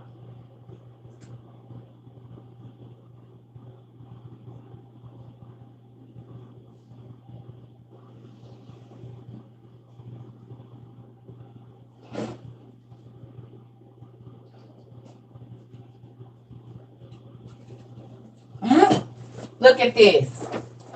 Armand sent me this in May. I got a greenhouse. I told y'all it'd be boxes. Y'all be sending me stuff. And I told y'all for a long time my living room looked like a storage unit. It was boxes and bags and Amazon stuff like this. It was just, and no matter how much I broke it down and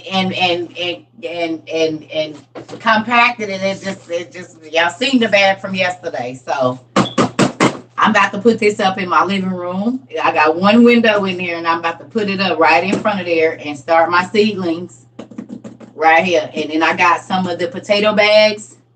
I have those that I've had since like last year or whatever. So yep, I'm starting my seedlings now, as a matter of fact, in the house. Yeah. You just got a survival bag from Burlington. That's what your house looks like. Listen here. What I hear is, hey, Dad, my niece is in the shop wanting to buy a spell book. I said, no, ma'am, put it back. I was thinking if I sell this baby a spell book, TT gonna know and I'm gonna be.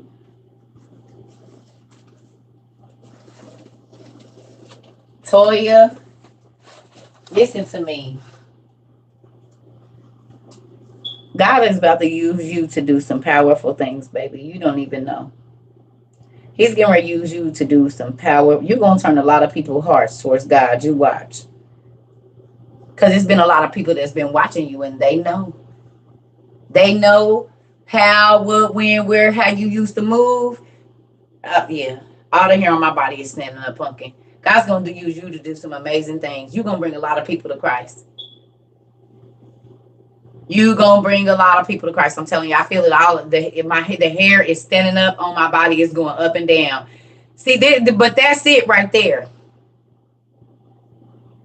I was gonna sell my niece a spell book, but God wouldn't let me do it. This is the same young lady, y'all, that went to pull some tarot cards, and God wouldn't let her do it.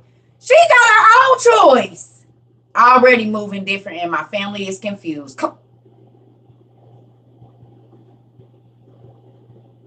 Go on and show up and show out, daddy. And guess what? All the Christians is going to be amazed because the people that want the Lord is going to be coming to you.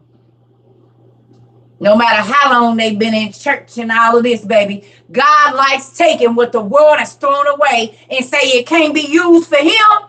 Clean it up, polish it up, baby. And you be like, oh my God, I didn't even know I wanted it. But I want that. Remember, you didn't want me when I wasn't polished up. And my daddy put me on the wheel and put a little bit of roughage to me and smooth me right on now. And see how that worked? Nanny, boo, boo, you can't get me. Like, what? Remember when I was down and broken and or whatever it is that I was in that you didn't agree with, you wouldn't even talk to me. I couldn't even get you to answer the phone, but you know who did answer? My daddy. You know who did hear my call? My daddy.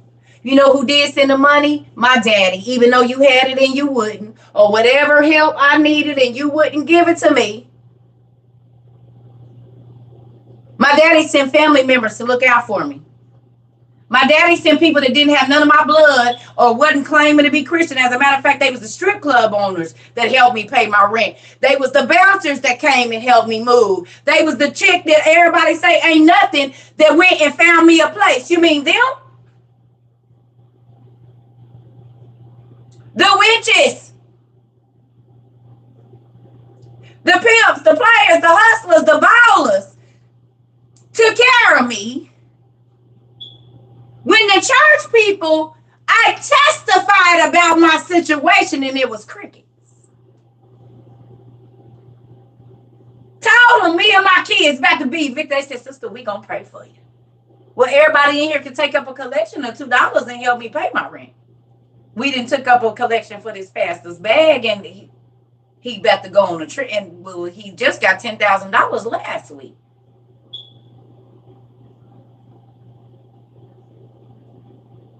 Had a pastor tell me, you don't need to let that man pay your bills. I said, you need to mind your business because the Bible says that the wealth of the wicked is laid up for the righteous. Don't be mad because the wicked like to give me their money. I won't be moving out of nothing and telling him not to do nothing. None of that's going to happen.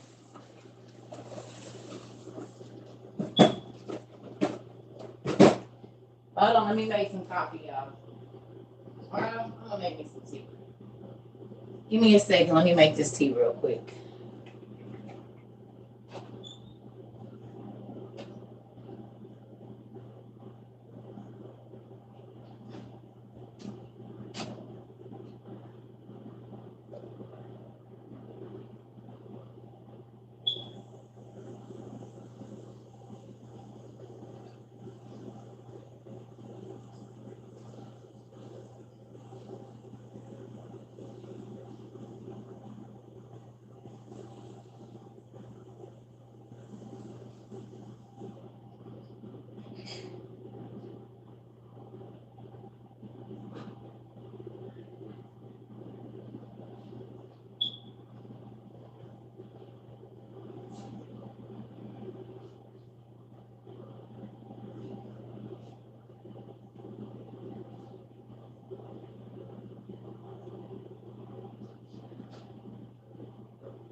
All right, y'all. Sorry about that.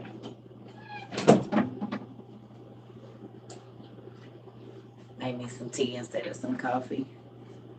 So, do y'all like that we talk about all kind of issues over here? Mm-mm. That's hot and it burned my lip out. The way it's like off. I couldn't put as much cream in there. Okay. Okay. Try to give y'all real rounded plate of real well rounded plate of food. You know what I'm saying? I be trying to give that. I do.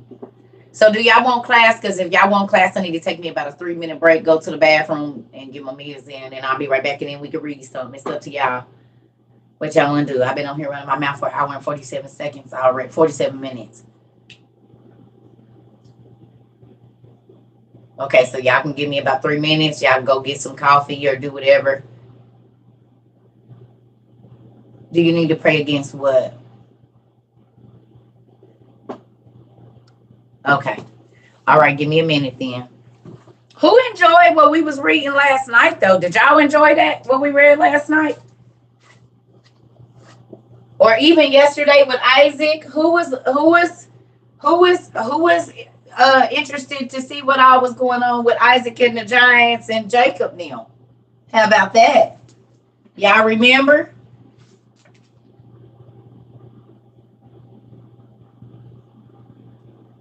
Oh yes, it's very interesting.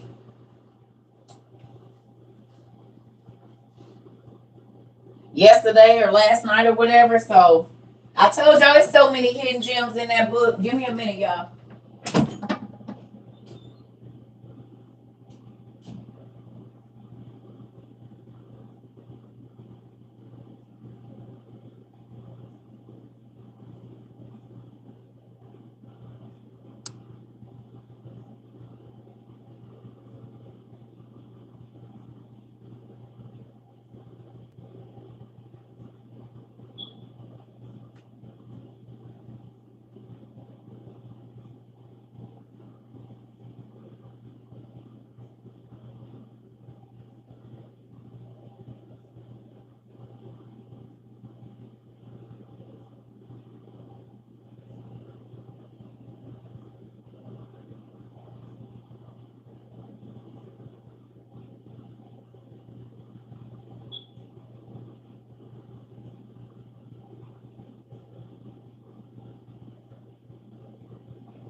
Okay. Sorry, y'all. I know we be on here for 17 hours and whatnot. So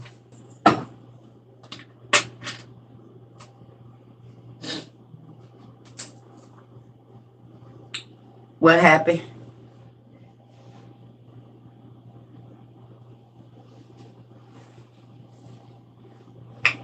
So, ladies, who be wearing press-ons? If you don't want to tell nobody, you don't have to. But I saw something the other day, and I want to tell y'all. Maybe y'all already.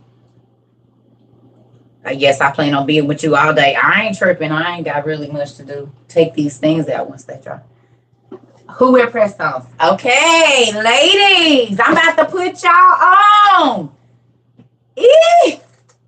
I'm about to put y'all on. And I should have put these in my Amazon store. I dang near want to put them in my Amazon store.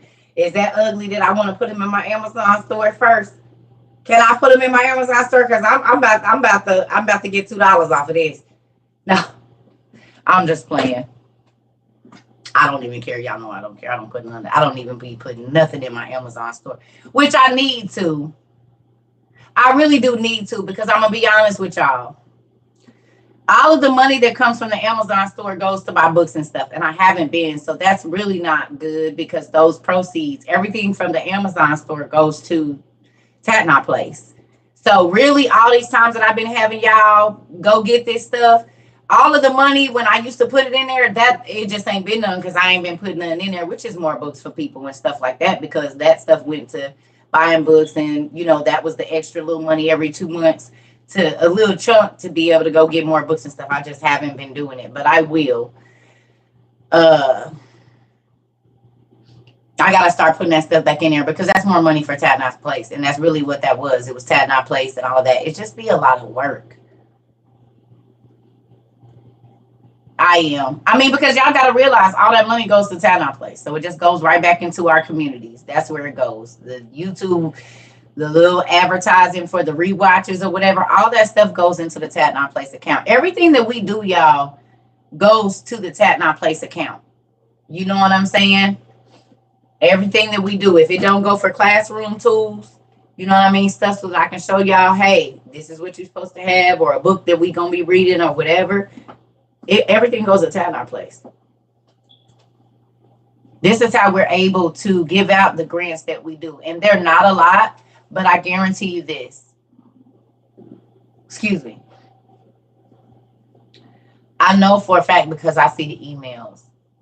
And no, I can't see the actual pressure releasing off of people's I use Polygel. Less than $50 a year, baby. If you spend your $10 and get your 500 nails or whatever you're going to do, a bottle of Polygel ain't nothing but $9. A bottle of alcohol is $1.25. And as long as you got your own paint. Oh, honey. My daughter turned me on a Polygel in like 2018, I think. And I've been doing it ever since. I used to do acrylic. I still got acrylic stuff in there. I don't even fool with it. It ain't no smell. Oh, yes. It's so much easier. Oh, Lord. Like, my ex-husband had asthma. Y'all, let me show y'all my bucket. It's ugly. I don't play. I've been using Polygel for 3-4 years now, for sure.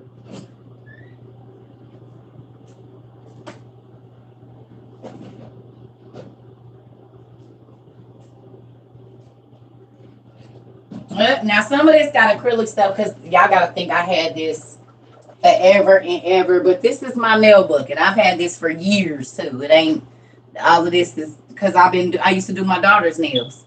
So and I told y'all I got my light at Goodwill for like $3 or $5 or $8 or whatever. It's my little bag with all my little, these babies in there. And look at it. And it's dirty. I don't care. It's only me. I got this at Goodwill. I took the sticker off of it. Oh, no, I didn't. Look. It's still on here. Ah! I love Goodwill. And it was probably on sale, so it was like $2. And yes, it worked real good. And it slide out. So I can put my feet in there if I and fold. I told y'all be thinking I be lying, baby. I love the Goodwill because he can put whatever I need there and it be there. And I get it for however much is in my budget. Yeah. I be trying to tell, and I done had this for years. I said, God, I need me a nail light. Went in there. This how much it was. So it was probably on sale because $4.99 was expensive. And I got the discount card and all of that. So yes, y'all think I be lying, but I just showed y'all a dress from Macy's. It had the original price tag, the markdown price tag, and how much I paid for it. And it was about $4.99 like this. He'll give you whatever you want in your price range. I told you. I wanted I wanted 2 ice cream bowls for my KitchenAid because I had two KitchenAids. My ex-husband had just bought me one that was like $100, but it was like $89 at Bed Bath & Beyond. And I said, well, I need another one, Dad. And went to the Goodwill that Sunday, and it was one sitting on the thing with all the pieces for $8. So I got one for $100 full price, and then the one that I bought with my money because my money used to be little. I still got the exact same thing. I got 2. One of them wasn't in the box, one of them was, but one was $8 and he paid 80 something, almost $90, basically $100 after taxes for that one. And God gave me the one. He gave me the same one for the price of the taxes. For the price of the taxes, I got the same thing. So he paid full price, and what the taxes was on it, I paid for the one I got, but I got 2. And that's what he do for me. That's why it don't pay to steal. It don't pay to try to get over. It don't pay because God will give you whatever you want and whatever you need in your budget for what you have. That's the miracle. It ain't a miracle that you got over. It's a miracle that I needed a nail thing because I did my daughter's nails and mine. And I might have had $20 that day. But it was some other stuff I needed. I needed some jeans for the girls. And every single thing that I need, y'all do not understand. And that's why I don't want to cheat. I don't want to be stingy because why would I do that when every single thing that I need, no matter the amount of money in my pocket, I didn't went to the store with $20 and God to let whoever it was at the cashier say, no, I'm going to pay for your stuff. Go. What? But you don't know, walking in the store, I said, Lord, I really need to keep this $20. This is it. I don't got nothing else. And he said, okay, put all your stuff that you want in the basket, go right up there, and I'm going to let them tell you go. No, I'm the manager. I could do it. Don't worry about it. I'll pay for it. And I get to keep my money. I got what I needed. Didn't steal it. Didn't do nothing. Didn't go in there telling no side story. The person just liked me so much. They like, don't even worry about it. I'll pay for it. Take it. I'm the manager, or it's my store. Well, oh, okay. Well, long as you said it's all right, I'll be time to go. So I got my money and I got what I needed. And I didn't do nothing this time. I didn't have to. No, I don't want to. And I'm not. I ain't going to do it. I don't have to. And that's why I be trying to tell y'all. I'm not telling y'all nothing I don't live every day. I have had to. My mom, kicked me out, left home, whatever, 11 years old. 1991, I was no longer living with my mama. My mama wasn't on drugs. None of that. I can't say alcohol, none of that. It was none of that. As far as like material stuff, spoiled right and had a nice house, took the family vacations to Colorado, the cabins. We did all of that. I played the violin, private lessons, gymnastics. Yeah, I did all of that. I did all of it before 11. This I didn't have for years. Here go my little drill set. I think I paid $20 for it or $15 for it, however many years ago. I'm looking for that deal. This can last you all year for $8. You can do your nails at least twice a month for a year if you use this right for $8. Nails is $5 to $10 for $500. Sometimes you can get them for $5. So if this tube, hi little girl, hey, how long I been doing y'all nails? You see, ain't this, what is this right here? What is this?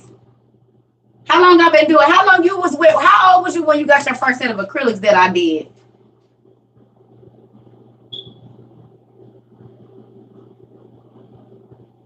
Tell, what did your kindergarten teacher say to you? Your first grade teachers tell you that your mama need not do? They thought my baby's nails was fake. Her nails grow real long. She was 5 years old, baby, rocking them curved nails, and they was hers, natural. And she said, your mom needs to not put those, your nails are too long, and your mom needs to not put extensions on your nails. She said, these are my nails. So then the teacher talked to me about it. Honey, those are her nails. They ain't no acrylic or nothing on top of that. That's just the paint. That's how long her nails grow. And I'm not cutting my baby's nails because she ain't hitting nobody or scratching nobody.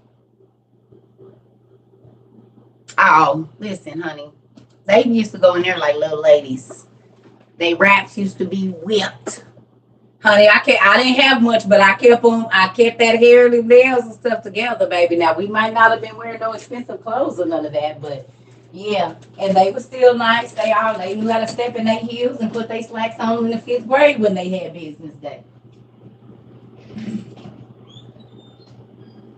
Oh, I'm taking this in the wrong place.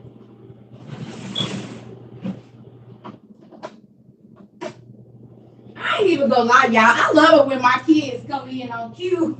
God always lets somebody come in on cue and prove to y'all what I be saying is true. How long I been doing my nails, little girl? Just type, y'all. It don't matter the product. And I'm gonna be honest. I'm not about to tell y'all the one I do because y'all won't buy it up. No. Just look up polygel. I know y'all. Some stuff I'm gonna gatekeep. And that's one of find your own. I love y'all. Y'all done taught me damn well. I wish I would. I love you niggas, but not that much. Polygel for at least 3 years. 3 or 4. Yeah, I'm saying no. How long I been doing our nails?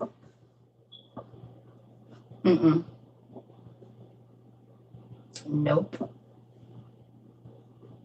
They whole life. They been getting their since she was little. Yes. They had the whole thing going. They got pedicures, manicures. They went to the shop, got their hair done. Oh.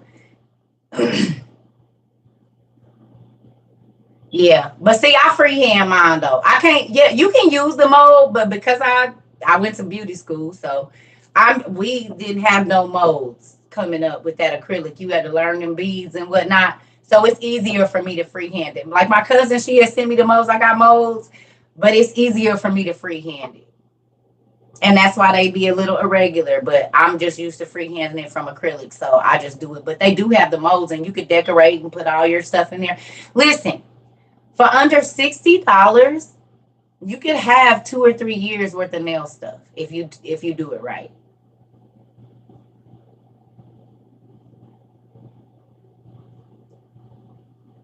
Do you hear me? For under $60 for the whole year, you could keep your nails done every day. I mean, and whether it's your nails or acrylics or well, whatever, but with this poly, baby, oh yeah, it's too cheap, honey. It's too cheap.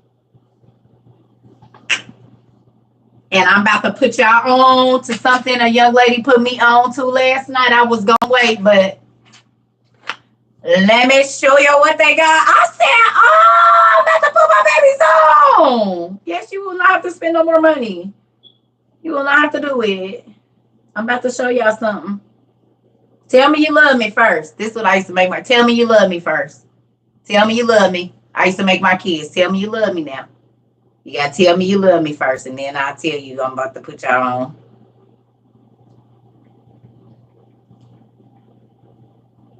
Okay. But a young lady put me on, and I'm gonna have to find her video and give her credit for it.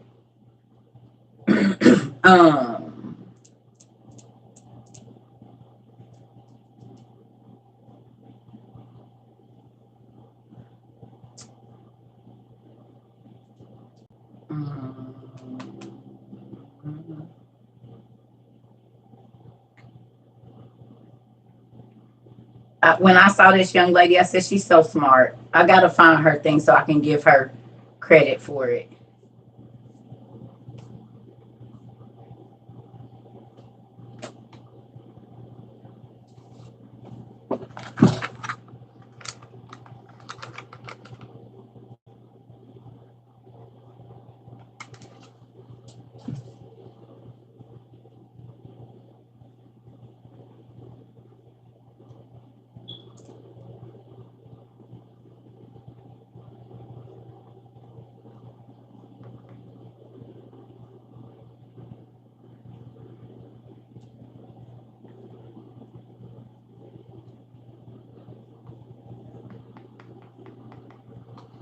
Get you $10 worth of diamonds, baby. Get you some glue and go on and get that.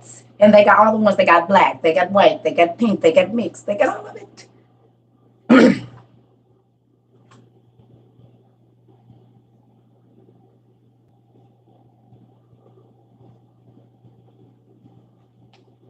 And they all come in that pack like that.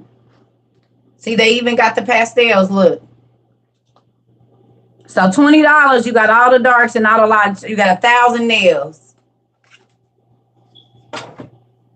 If you want to start selling, if you feel like you could do some press on and you good, you an artist, there go a small hustle for you in your little family or your area, or not little, but if you want to start small, there you go. For $20. $30 tops. And you can have amazing press-ons to match every outfit, do your colors, do whatever you're going to do for $20. And some glue.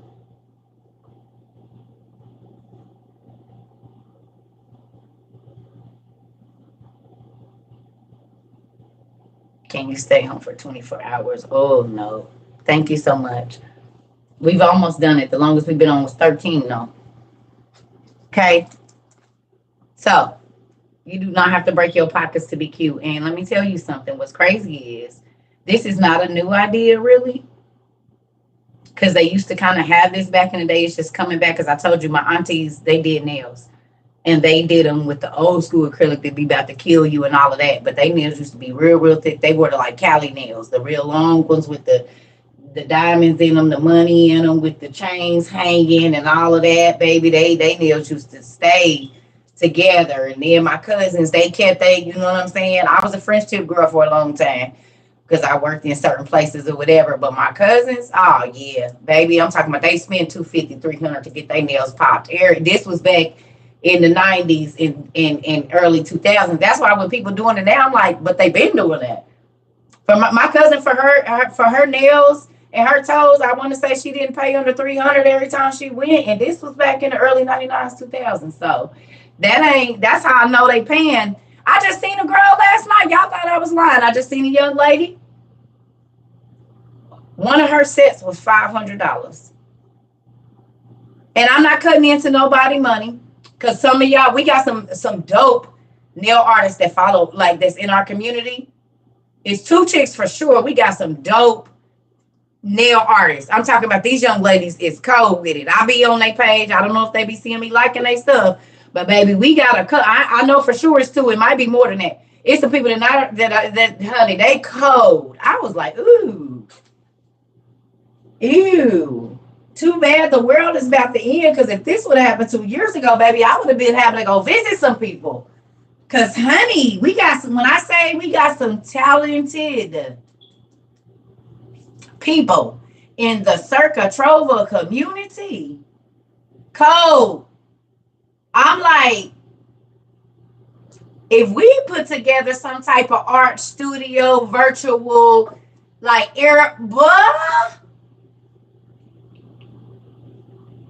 we got vegan chefs. It's this one chick, and y'all know I talk about vegan all the time. Like, I don't want none. Her food, I want some. I ain't even gonna lie. I be on her page every day. I don't know where she lives. I need to look at her information because, honey, everything she eat, baby, I want to eat it. And she talk about being sluggish and stuff. I'm like, oh, Jesus. If I travel wherever, I'm gonna eat some of her food. I'm gonna eat it. Like she makes me not. She don't make me want to go vegan, but I just want to eat all of it. She be throwing down, y'all. Oh God, it's making my toes wiggle. And I've never really wanted to try vegan, but baby, everything she be making stuff that aioli and this and that. Her food. I like the way she talk. Listen, listen. I gotta tell y'all her. I be sharing her stuff, so y'all probably didn't seen it because I be sharing her stuff. I do share her recipes like with y'all because I know we got a lot of vegans, baby, and she be busting stuff. She be like, you don't gotta be sluggish, and like her accent. I don't know where she from. I don't know where she from. I don't know, but I'm a reach out to her one day and see if we can freeze some food and send it overnight or something. Listen, now this chick food, like she make you wanna. It look like I don't know, but I just want to eat everything. And I haven't ever seen nobody's food where I want to eat every single thing that they make. Every single thing that she makes, I want to taste it. I don't know her name. I gotta look on there, y'all. I don't be looking at people's names. I just be looking when I say everything she make. And see, y'all know I see so many names. I'm gonna be honest. I be trying to get back to people I follow and I don't even know. But she a part of our community in here. I just gotta. I'm gonna put. When next time I see her stuff, I'm gonna share it, and then I'm gonna screenshot it so I know her name.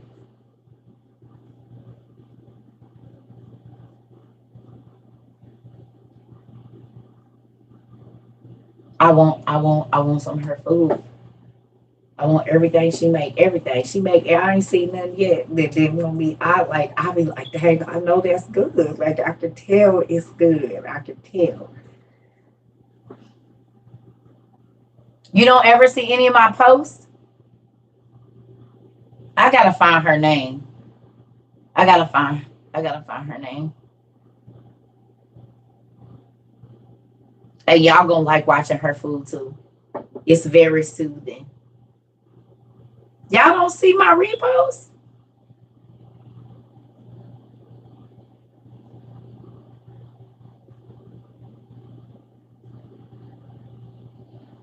I don't know how. I repost on TikTok. Wow. Really? Oh, so they blocked my post, huh? That makes sense. Wow. So when I repost, who sees it? Nobody. They blocked my repost. That's funny. So I be reposting all these videos for absolutely nothing. Only my friends can see reposts. Why? There's no way I can friend everybody.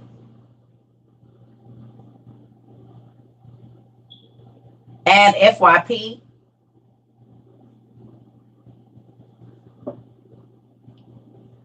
So y'all don't be seeing none of these reposts. Wow.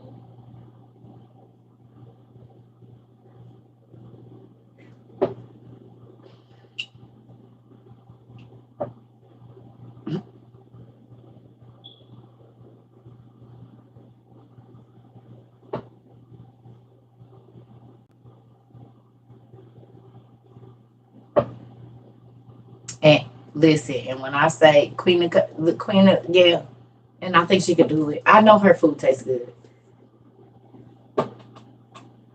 That's nuts. Well, that makes sense. Do y'all believe the GOV is watching now? That makes sense as to why my numbers are the way that they are. Wow. Wow. I repost a good 50 videos a day, if not 100. You can use both. I use a tip and I put polygel on top of it to strengthen it, but some people don't. They just use polygel. But I'm rough, so I gotta have a tip or a nail under there. I can't just do polygel no matter how much you. I got to have me a tip, baby, because I'm raggedy. I build and do, so I gotta have a little bit more strength. But if you're a dainty woman, Yeah, you just need polygel.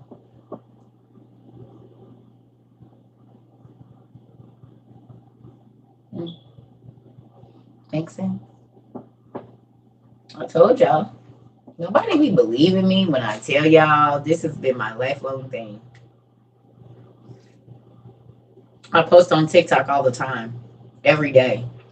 I probably repost a lot of y'all stuff and y'all don't even know I reposted it. I repost a lot of y'all stuff.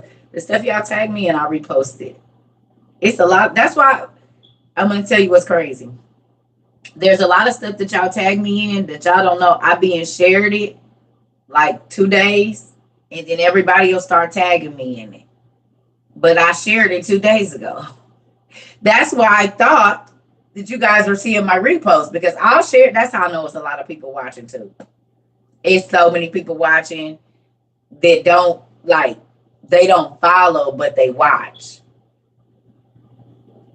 Because y'all, maybe y'all don't get to see it, but stuff that we talk about in our class, like we could talk about something in class today and my FYP be flooded with whatever we talked about in our class today or whatever.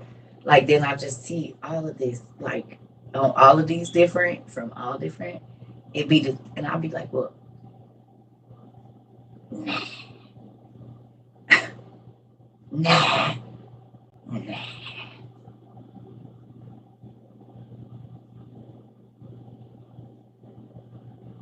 Nah.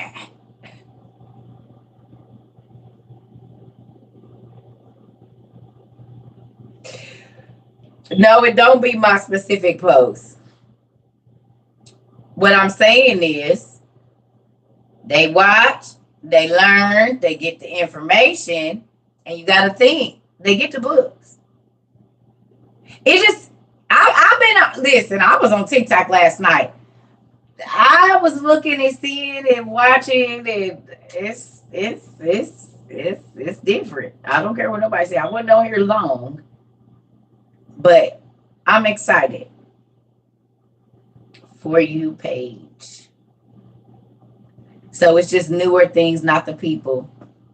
Yeah, it make me excited, family.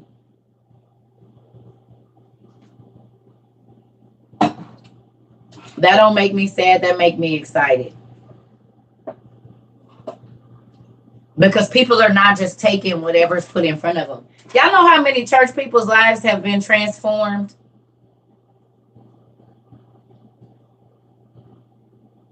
I do have a question. Have y'all noticed that pastors are getting away from religion? And they're talking about relationship a lot? Even your mainstream pastors, because I went on some of their pages and been looking. A lot of pastors are not talking about religion no more. They talking about relationship.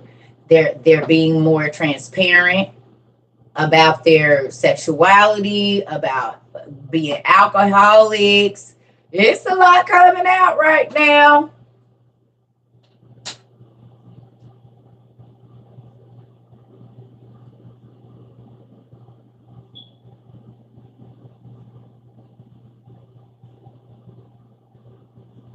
I went and looked at a lot of interviews last night, and I'm grateful. Because guess what y'all about to see? Or guess what y'all seeing now with these pastors coming out, saying they being in relationships and all of this kind of stuff? See, remember when I got on here and I was telling y'all, I'm not about to fake for y'all. These are the things I struggle with. These are my issues. This is my this. This is what I've been through. Y'all remember people was talking crazy. I said, that's because you live in a fake church life. I'm not going to live a fake church life because you can't fake nothing to God. He see everything. So who am I hiding from? If I cuss in my mind or cuss in my bathroom or cuss going down my stairs and y'all can't see me, and then I get on here and I act like I don't cuss, I'm a hypocrite.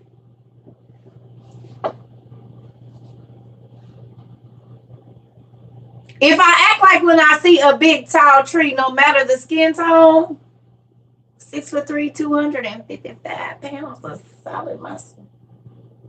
Dreads or no dreads, fade or no fade, bald head, beard or hair full of hair, and nice goatee. I can describe a couple of them. Wavy hair. I met some brothers in Arizona that had hair down to their waist, ponytails, and it was their hair beautiful. When they take their hair down, they look like something out of Moana, baby, and they was all black, beautiful, chocolate skin, light skin, yellow skin, all of them. Mm, mm, mm, mm. Mm, mm, mm. I ain't never seen men so beautiful. Arizona got some beautiful mans, honey. As what's his name? I'm delivered. Whatever it is, some beautiful men's out here. Men's, men's, women's. We have to. I mean, y'all have to. I love him. I ain't even gonna lie. He here too, somewhere around in the neighborhood. Yeah, yeah, that's his name, Andrew Caldwell. Women's. We have to. I mean, I have to. This really would it be? Women's, women's, women's, women's, women's.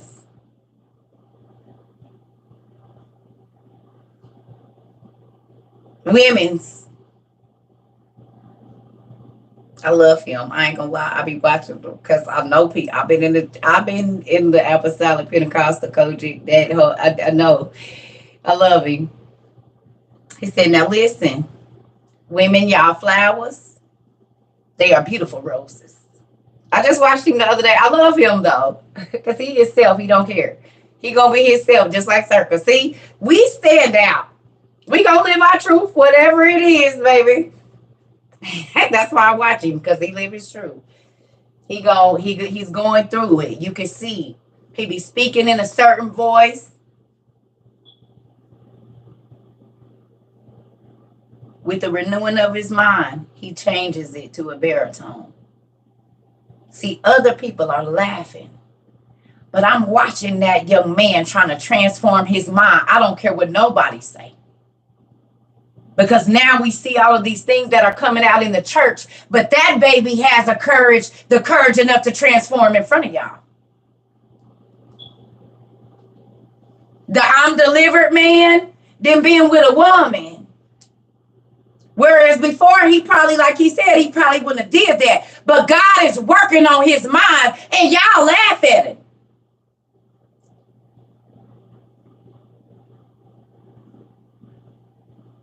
But he's trying. And he's trying in front of the world when y'all won't even try behind y'all own doors.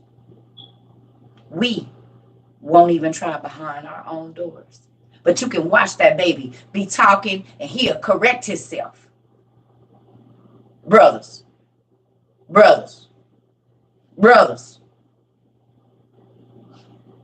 And honey, we are not, and this is my brothers.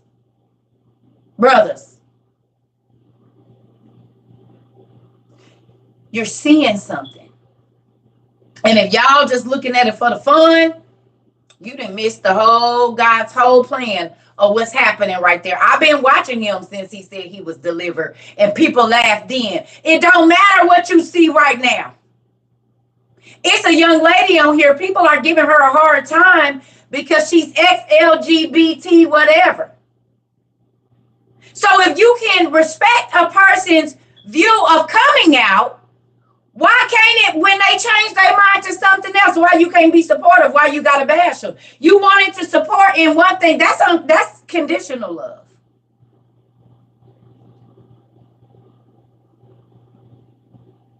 So as long as you was a part of our community and doing what we want you to do, we support you. But if you change your mind, no, we don't love you no more. But ain't that the love that community is asking for from everyone else? So how is it okay for y'all then to turn around and turn y'all backs on somebody that changed their mind?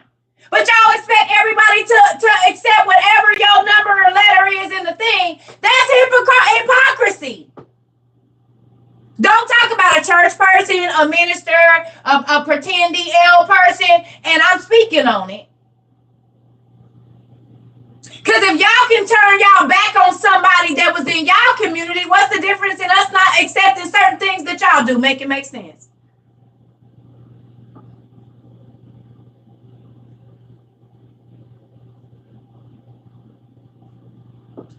Or is it just okay for y'all?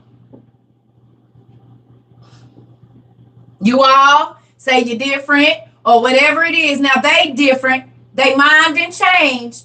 And now they being attacked by y'all. What happened to the unconditional love? And all love is love and we love everybody. Make it make sense. Because I'm watching people that are saying I'm ex-LGBT be bombarded, harassed, all the stuff that y'all swear y'all tired of going through, but then y'all turn around and do it to somebody else? Make it make sense. And we're going to talk about it all here. And yes, I never had a relationship, but I had experiences, so I had my part in it. Here we go.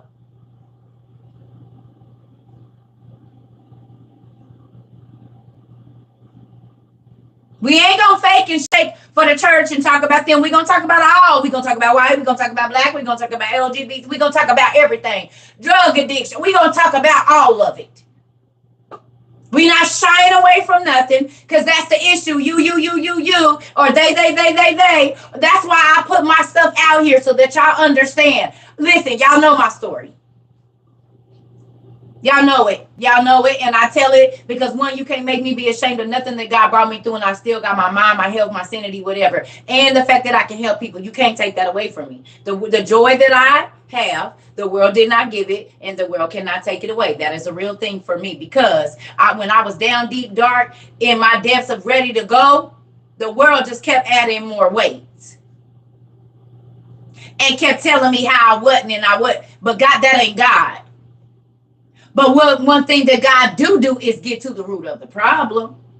And he gonna talk. You see, he said, he that is without sin cast the first stone. And he started writing out sins. And everybody dropped their rock. It was not nobody left standing with no rock. I mean, it was everything that you can think of that's in our generation was back right then when Jesus was writing them sins on the ground. So you can't be hypocritical and want mercy and justice and fair freedom in one thing, and then as soon as somebody don't agree with you, you ready to kill them online? Ain't that what was happening? Y'all talking about y'all brothers and sisters justice that is being murdered because of who they want to be, and then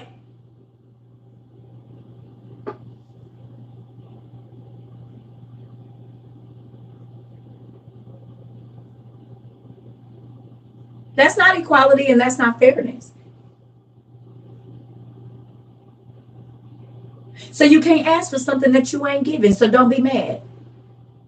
You give. You get what you give. So in our reality, maybe the things that you want to be accepted haven't been accepted because you're not as accepting of someone else that's different from you. Or that walked away from something that you knew. Or that changed who they were and thought that they were this, but now they not. Ain't that the same damn thing? Yeah. We have to form our families because our families don't accept us. So we form this LGBTQP, I don't know, all of them, whatever. And I'm not being disrespectful, I'm saying.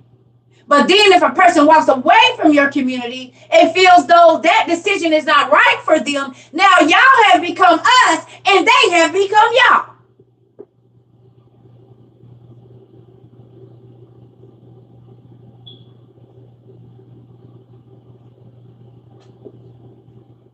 Am I lying? Because it's all on TikTok and YouTube and everywhere else because I've been watching the stories.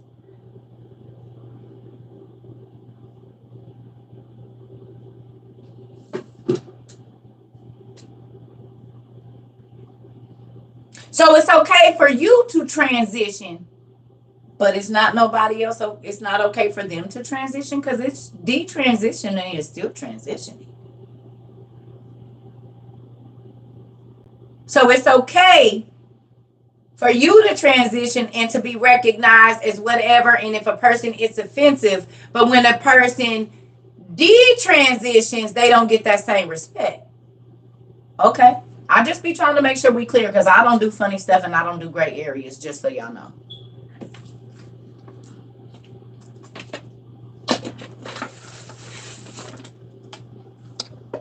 I just be trying to make sure because everybody that be talking about equality don't really want equality for everybody. They just want equality for what they want right now.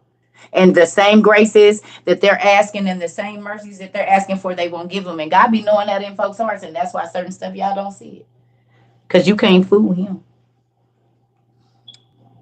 Because now that you in a position of authority, what you do with your power? Y'all got the power now. Y'all gotta you can tell everybody what to call this, that, or whatever. They gotta respect what it is that you say, but then y'all don't offer that same respect for other people. Cause we get called fish and this and that and cunts and all of this, and y'all don't think none of that is offensive to us. But you can't use a slur when we're not gonna do it.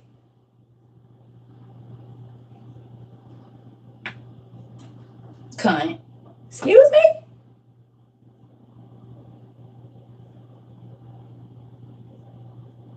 Fish?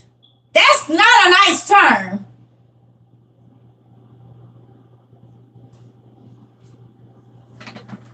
And I'm a Pisces and I still don't like it.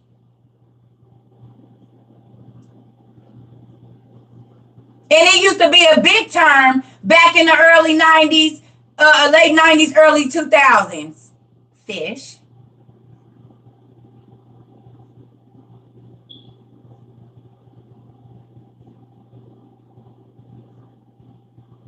Those that know, and those that don't, go researching. Am I lying to those that know? Was this not the term? And if you in the community, tell the truth. If you've been in the community, you ain't got to tell me because I already know I got people in my family that was in the community way back then. Men and women, I already know what went on. So y'all can lie and say whatever. I know because I watch folks live it. I heard the conversations. The drag queen thing and all of that, it's been around since the 80s. My cousin, he used to do the shows. So I be waiting for people to tell the truth. It's really what I be waiting for because I seen it.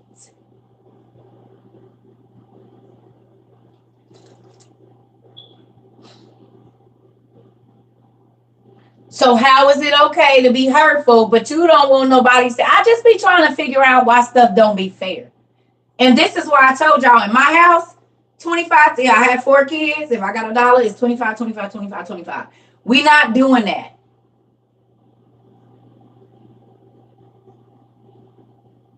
And I'm going to talk about the ugly stuff. And if you don't want to hear it, well, then you ain't really ready to make no change.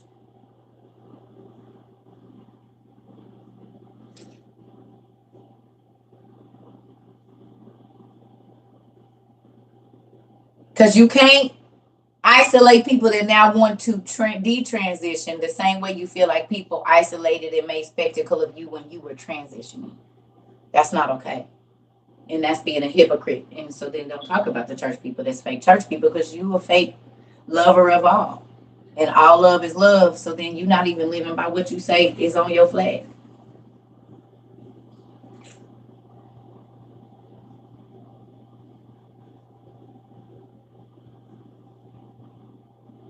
If you attack a person that's detransitioning, you need to take that flag out. Whatever flag you fly, you need to take it out because it's not the truth. You a hypocrite. Just like the church folks and whoever else that you say be faking. The DL men, you can't talk about them. Because you a hypocrite too, because you don't love all and you don't want everybody to have equality. No, you don't. Because if a person detransitions, if you start to attack them and you don't support them, then you're a liar. It can't only be all love and support when it's what your agenda is or your feelings are. It has to be no matter what.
And I'm going to tell you, some people say, well, why is fish offensive? I don't understand why women would take offense to fish, right?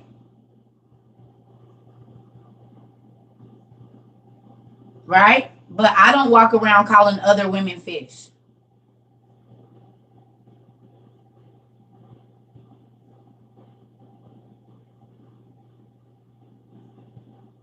Y'all getting me?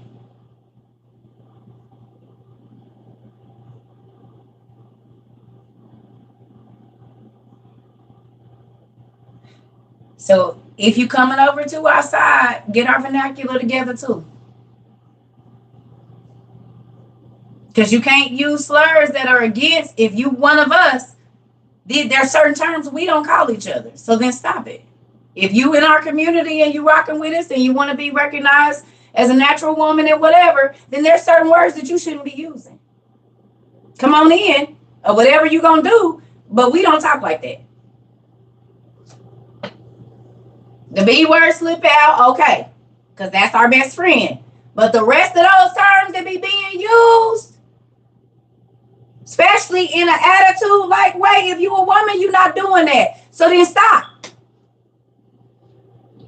You can't be offensive and then try to say we always mad, because there's offensive terms that are used. And if you're a woman, we don't talk to each other like that. So stop talking to us like that, ladies.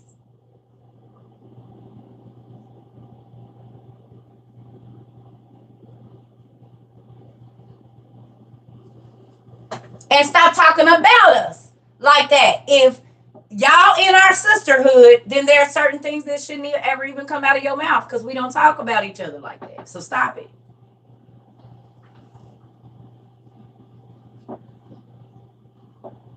So there's some terms that need to be eradicated from your speech immediately.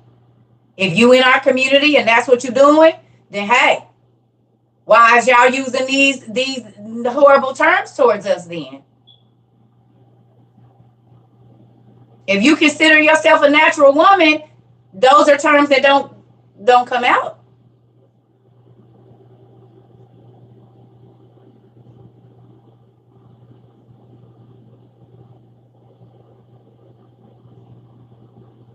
We're going to live our truth. We're going to live it all the way through.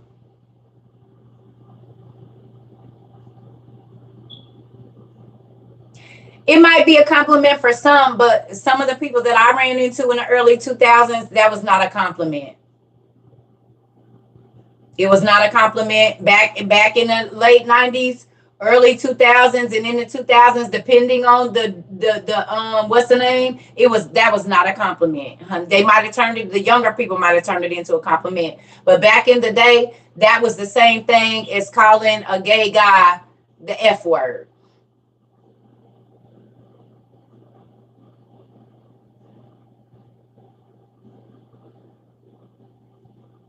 It was the exact equivalent.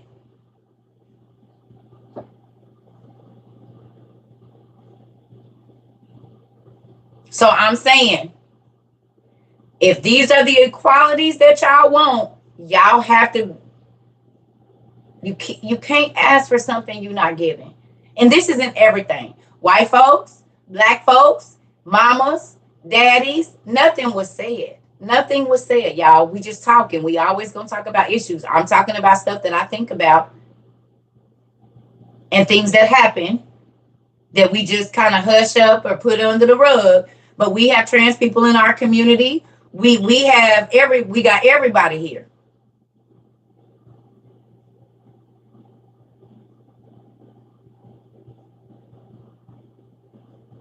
Okay.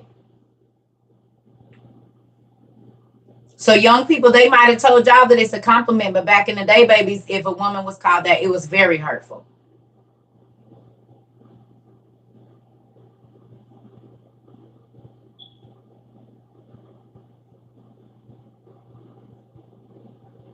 But I just be wanting y'all to see where every group of people, every race of people, every financial whatever situation of people, every demographic of people, we have all of these little things that differ, we feel like whatever, but in reality, we all be doing the same thing. Do you realize that?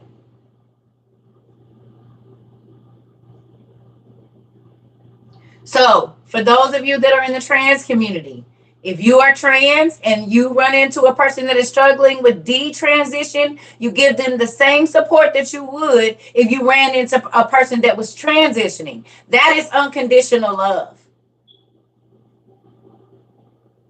You're supposed to call and check on them because the same hormonal changes they went through when they was transitioning, they're going to go through detransitioning. So why is it not the same support?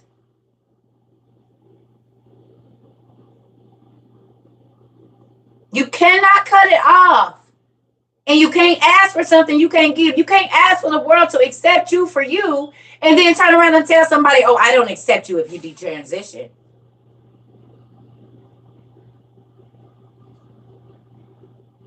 But still saying, accept me for me, accept me for me, accept me, accept them for them. Accept what they feel on the inside and who they really are if they choose to transition. You cannot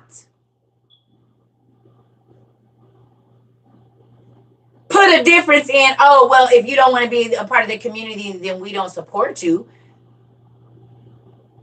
No, that's not all love what y'all asking for. Equality, absolutely not. Absolutely not. No. Because then you're asking us to give you unconditional love, but you're not giving it.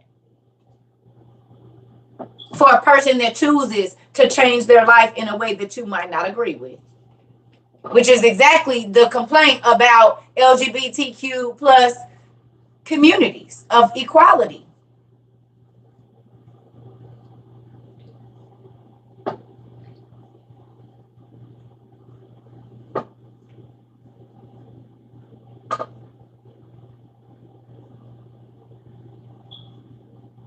So maybe these are some conversations because I know we got some people in the LGBTQ plus community here. So then, are y'all gonna open up these dialects? Are y'all gonna extend your hands to people that are detransitioning?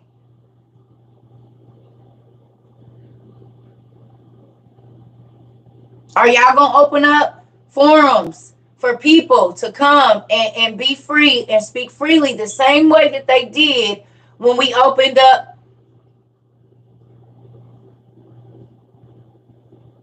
And if you don't, you're a hypocrite. And I don't care, I'm calling it out. You're a hypocrite. If you are in the LGBT community and you see somebody that's detransitioning, you seeing them being bombarded and you don't stand up for them, you don't got God's love in you. If you don't hold your people back like, oh, no, how is it okay for us to do the same thing to them that people are doing to us right now? That's not okay.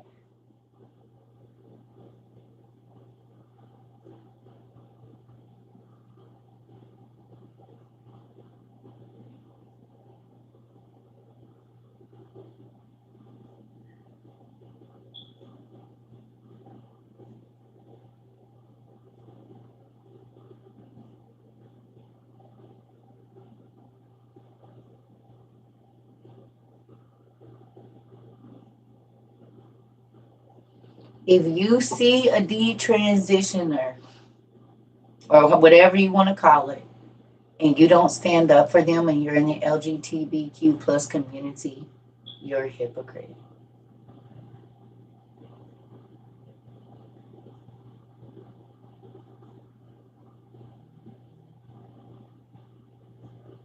Because you can't ask, God says you can't ask for something that you don't give. You can't ask for unconditional acceptance if you're not giving unconditional acceptance.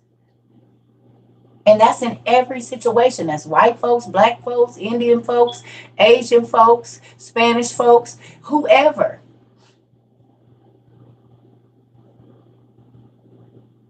Period. You can't ask from that from your spouse. You cannot ask from that from your kids. If you don't respect your kids, don't be surprised that your kids don't respect you.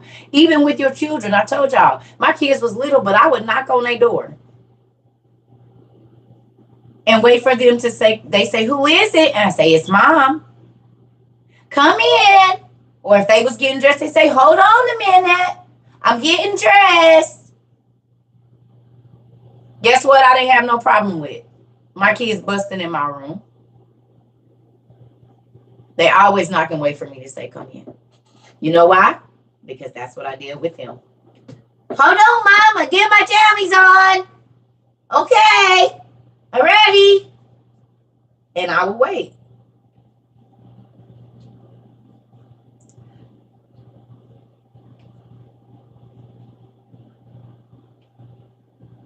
You teach them by doing to them what you want them to do.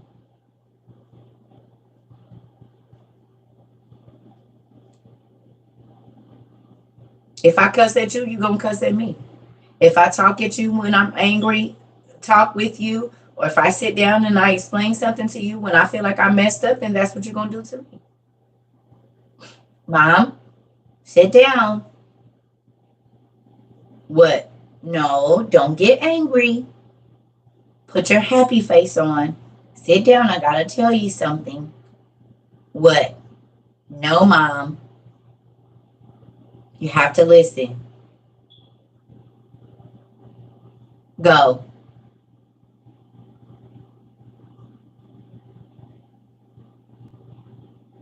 I didn't just come in and say, I'm about to watch something. I'm grown, go upstairs, and they in the middle of their show.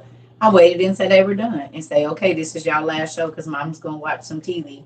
So it's time for y'all to go upstairs and find something to do.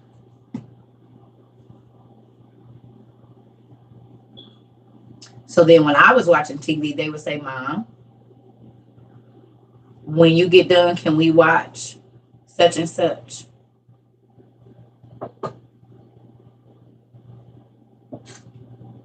Yeah. Matter of fact, I'm really done. I wasn't even really watching it here. Y'all can have a living room. Y'all about to have a movie night. Yeah, well, I'm going upstairs.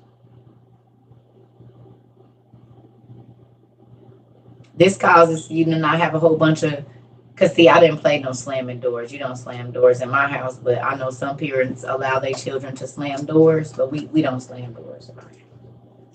Gotta get your door taken off the hinges. I don't slam no doors, but you could be angry. You can stomp up the stairs a little bit. And I'll hear that in your room. Turn your music on. So whatever little cuss word you think you're going to say, I don't hear it through the vent. Turn your music on. And it better not be too crazy. Not too much Meg and not too much the baby or little baby or whoever they was listening to at that time. Yeah, we're not slamming no doors. We're not going to be able to do none of that.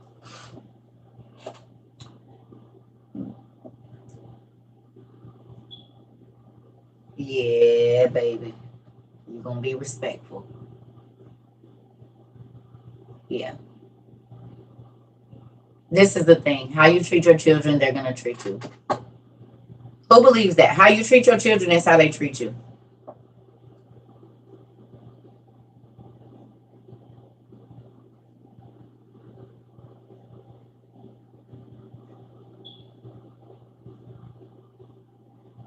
So if you got a disrespectful kid, you probably were a disrespectful parent. If they don't respect your boundaries, you didn't respect theirs. You teach them what to do to you.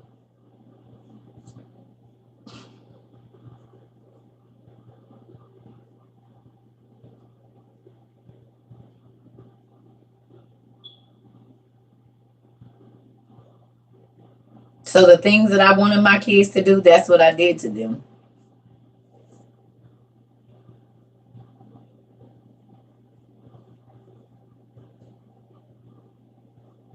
No, well, you can't start at 7. You can't start teaching them manners and to mind when they're 7 and going to school. This starts when they start crawling. No. Sit down. Stay right here. No, you're not going to cry. No, you're fine. Sit right here. But a lot of people try to wait till their kids go to school to start making rules. Well, hell, they didn't live 5 years. They damn near lived a half a decade without no rules. You think you just got about to put them in now? They learn 99, 70% of what they gonna learn in the first 5 years of their life. What's the numbers? Like 70% of what a person learns, they learn it before 5. So that's the time to train them, 0 to 5. Once my babies could crawl, we got taps. I'm not gonna pop you, but no. You see, that ain't nothing. No. And they, girl, stop. Because it ain't even this. But it's just the action of no.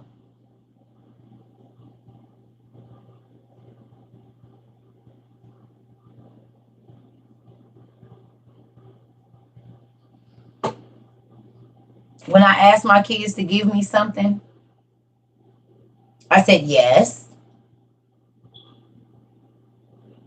Can I have it? And before they could say no, I would say yes.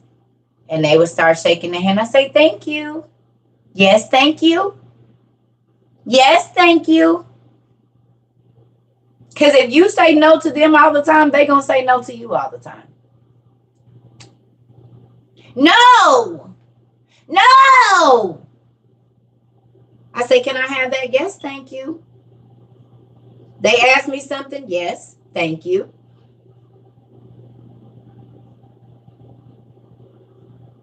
Think about it. If you always telling your kid no, when you ask them a question when they little, they just tell you no. Because that's what they hear. Every time they ask, if you say no, then when you ask them, they will say no.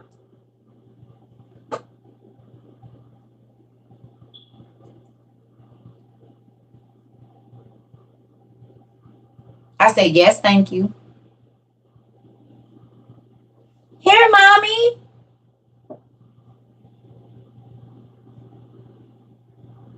Can I have it? Yes, thank you. You are so good. Thank you.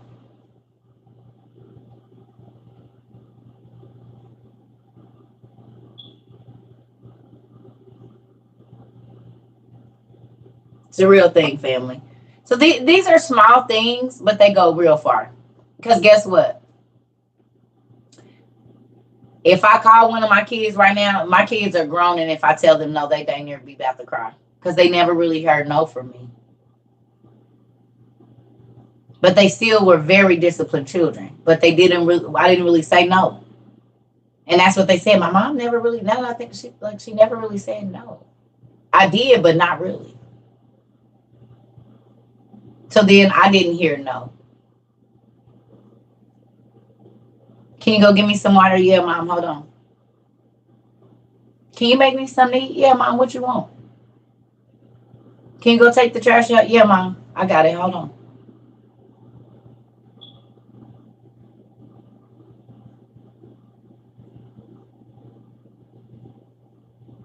These things matter. And they're small things. But the more yeses you get out, and I'm not talking about being abused by people, but the more yeses you give out, the more yeses you receive. Whatever you give, you get.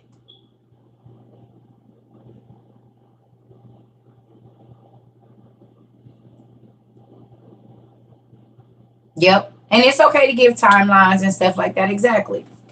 Yes, but once you do this, after your bath, you can have it. Or, after you do this, yes, you can watch a movie. But you need to get your things done before. It don't have to be a screaming and hollering match every day. That's going to keep the house in turmoil and tension and craziness. I can't live like that. Mm-mm. Mm-mm.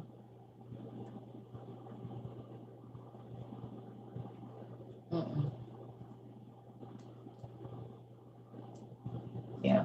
And I'm not trying to tell nobody how to raise their kids. I'm just telling you the things that I did, and I saw the benefit because now my kids is grown. And I can see the benefit of sowing those small seeds.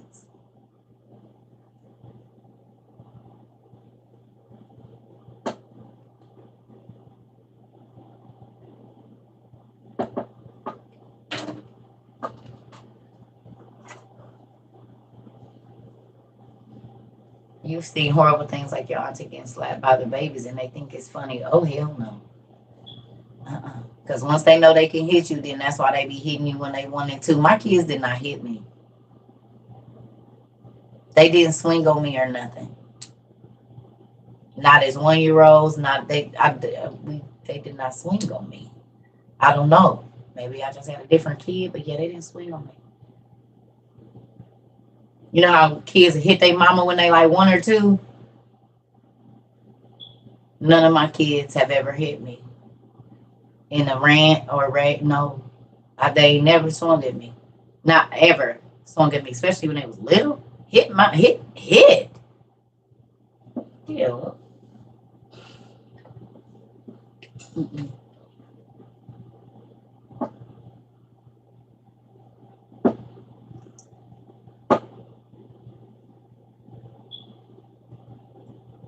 Mm-mm.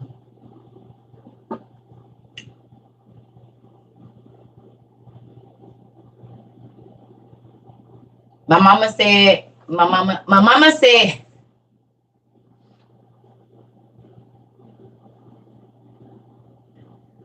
oh no, yeah, you will get a pop. You sure will, honey.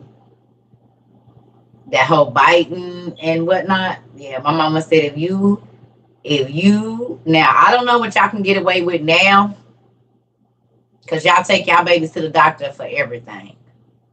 I did not do that. I wasn't running back and forth. So like when the babies bite in our family, when the babies start getting that biting problem and they biting chunks when they about what, like 1.5, babies 1.5, 2, they go through that biting phase. Oh, you had a whole bite them back. Stopped it immediately. And it was so crazy because if it was an auntie or uncle, you had to let them bite your baby. They was gonna bite your baby back. Auntie, grandma, they was gonna bite them back. But I guarantee you this. But you know what though?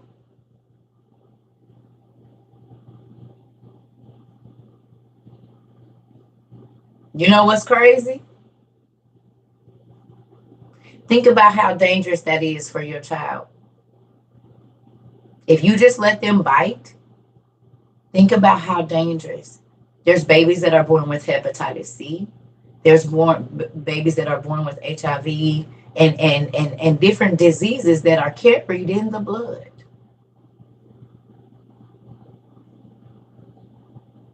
So if you take your baby to school or daycare and you don't know that this child was born with hepatitis C, and you allow your child to bite this baby, that's like, what if this child was born with syphilis or something like that is like carried in the blood or whatever it is, and the baby's on medicine for it, but you don't know that.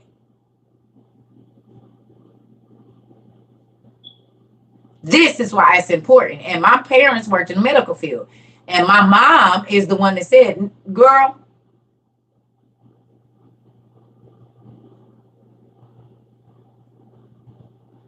you need to stop that right now, because he'd be and bit the wrong person. My mom worked in the lab. She literally worked with blood. That's what she did. And she understood infectious disease. Not just sexually transmitted, but infectious disease, period.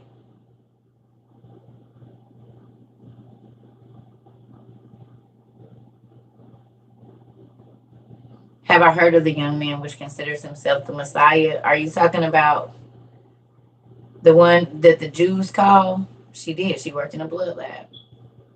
And so there was a lot of things that I learned early, way before my 20s, about, and I'm not saying anything for anybody that might have any illnesses or anything, y'all. I'm not talking about nobody. I'm just telling you that simple things of you just letting your kids do whatever, or you being however, or whatever it is, y'all.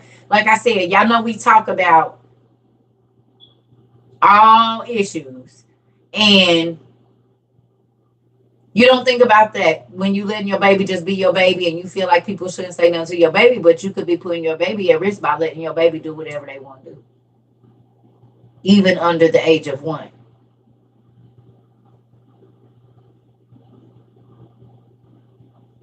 Because what if they bite an adult? Kids get mad, they bite adults. They don't just only bite other kids, they bite adults too. You don't have to know that the daycare lady has an infectious disease. She might not need it, not even know. And your baby bite that teacher at 3 or 4 years old because that's what they do to you. And your baby's life can be changed instantly.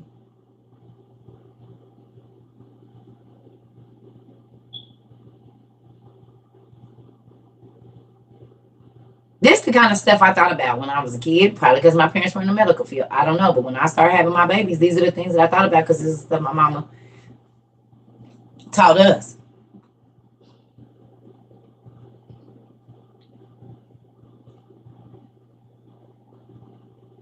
See, you don't think about it like that until they're like, damn.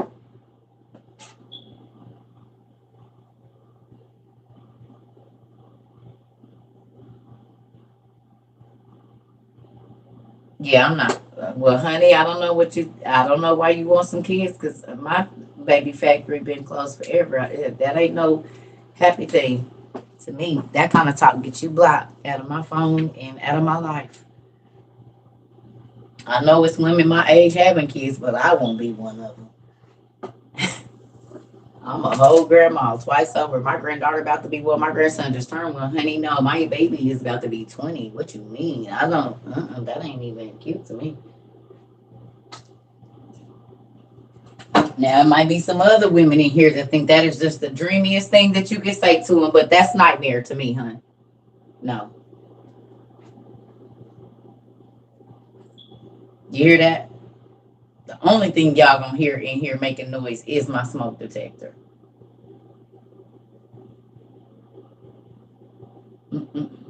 That ain't my calling.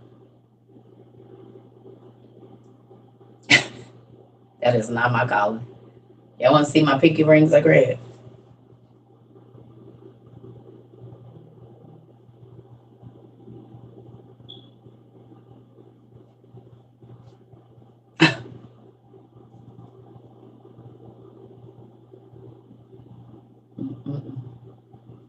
Thank you. But yeah, I don't want no parts of that. No. No, baby. Now, I can't go against God's, whatever, but that ain't cute. Not to me. Now, another young lady that just you would love that, but not to me. That don't make me want to fall in love with you or nothing. That make me want to go away.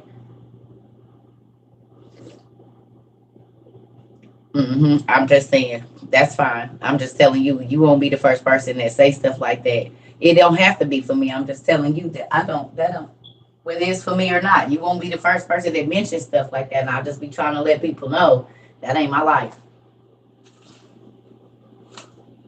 You can have as many kids as you want to. The more, the merrier, baby. God said, "Be fruitful and multiply." I just talk about not for me. No, I've been done with that stuff.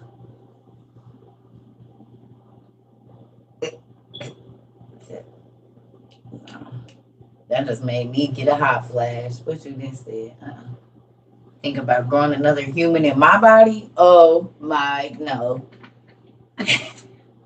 They disrespectful. What's a good prayer for a mindly verbal with autism? I really be wanting y'all. I be wanting to say something, but I don't know how people would take it. But before I even knew what autism was, and so I want to say like late 90s, early 2000s, I had never heard of autism. That's not something that that I had heard of. But what I used to pray against, and now I realize that these kids that I was praying for when I was working in daycare and different kids around me,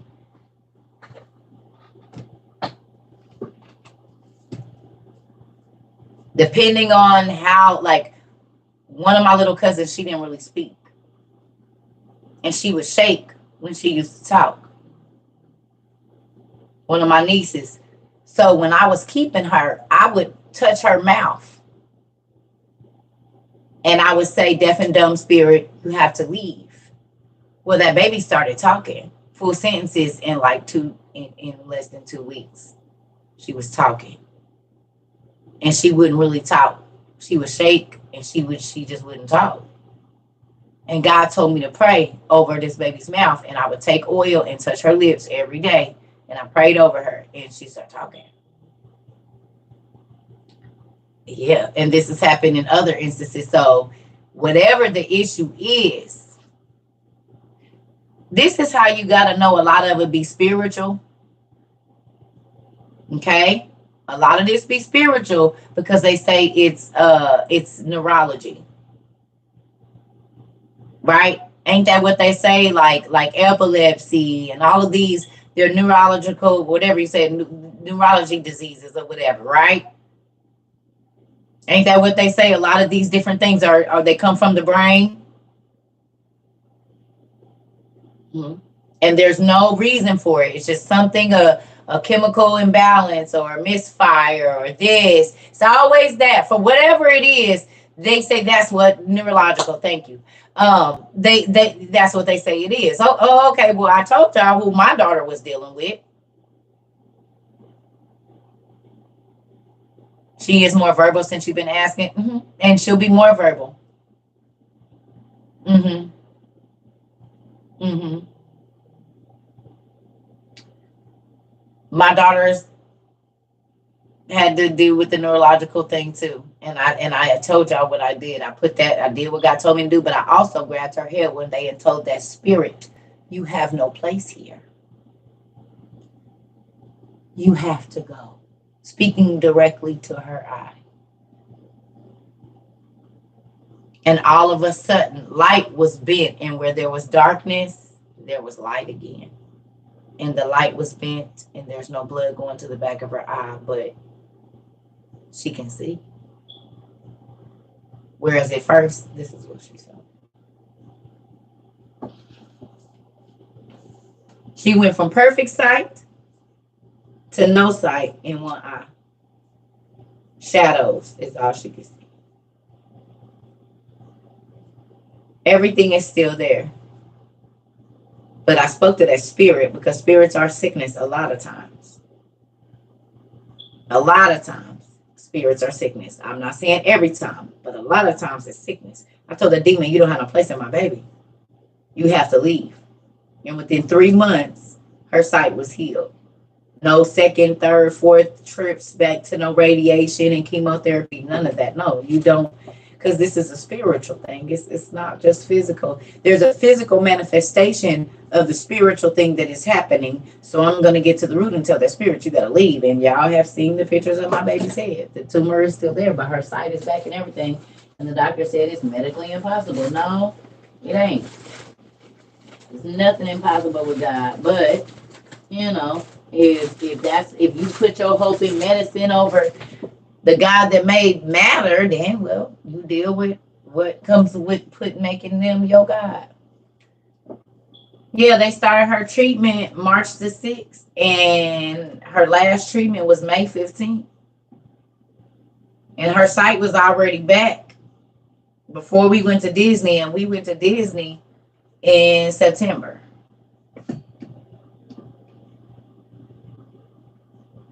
Yeah, it's the spirit of all of that. All of it.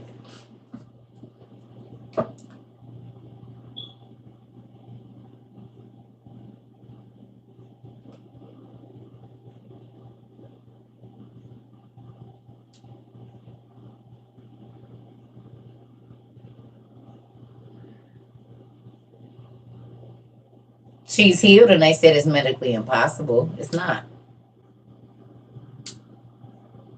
A lot of times when demons have set up shop, you got to think, if you could be born with the Holy Spirit, you could be born with demons that have inhabited your body since you were in your mother's womb.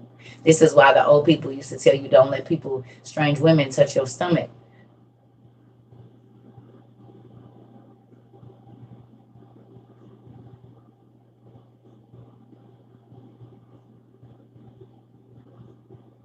The same way the Holy Ghost jumped in to Jesus and John the Baptist, evil spirits can attach themselves before birth. And they say, oh, they have always been like that. Yeah, because the spirit got in before birth. Sins of a father and mother. Can I ask you a question?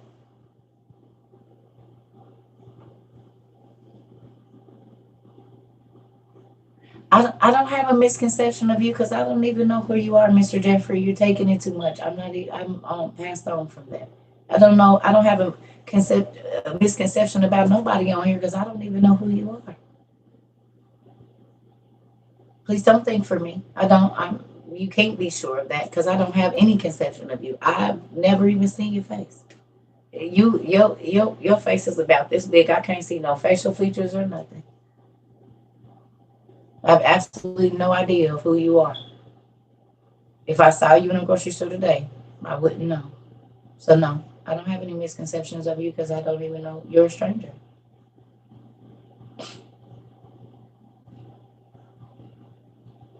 I don't know how my sister is going to take the news, but I definitely have to tell her daughter is 10 and she's a handful. Yeah, because I don't know nobody. You know how many people come through here every day? I be trying to just remember names and make people remember that it's a lot of names I see. This ain't even counting all the emails and stuff. Unless you be here a super long time, it's going to take me a while to even recognize your name. And I still don't be saying people's name right. And they've been here a whole year, been a university student for a whole year, and I still be having a yes. I'm about to get off. I'm about to go eat and lay down because we were supposed to have class, but I guess we just had regular class. Do y'all think I'm offensive? Who thinks I've been offensive today? Y'all still love me? We got a new circle alert. We had a baby. Oh, we got another circle little. We got to check on our triplets and see how they doing. You made fried potatoes. Ooh, that sounds good. I'm about to make me some bacon and sausage and pancakes, baby. Get in my bed. Okay. And if I am, y'all tell me. People be like, you're a little rude.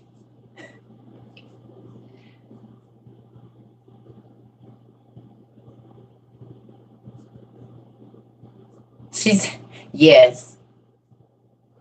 Yes. Yes, but yes. This is the thing, though, y'all. We gonna talk about all the ugly stuff here. Do you see what I'm saying? Because we family, and at family gatherings, you should be able to talk about all the ugly stuff. If we call ourselves WOIU family for real, then family should be able to talk about the ugly stuff. We not dancing around nothing and sweeping nothing under the rug. We're gonna talk about it. Everything. So everybody can get chopped in their throat here. Even Circa. Circa gets chopped in their throat a lot. Mm-hmm. But I be trying to show y'all how to do it to where it don't hurt that bad. Just let them chop this part right there. Instead, just kind of, I be trying to show y'all the two hands technique. Because, baby, this head that been dang not clean off. You hear me? Quadruple, real fast. I said no. Not just one, like Jackie Chan, like Bruce Lee, 5 chops at one time, like boop, boop, boop, boop. Okay, I'm sorry, I won't say it anymore. You clutch your invisible pearls. Come on, y'all know that's what I be doing when I be doing this, right? My. Listen, trying to cover my neck, baby, because the Lord will chop you straight in it. I get the and be trying to cover my forehead just in case you want to thump me and throat chop me. Or, you know what I'm saying? I can see it, the combo, depending on what I done did. So now I better just try to cover my. How you cover your forehead and your, oh, I'm not feeling well. That's what you say. When he get ready to start talking to you, just kind of try to act like you. So that way you can cover your forehead just to get to your thumb, and then you can kind of shrug your shoulders and protect your neck.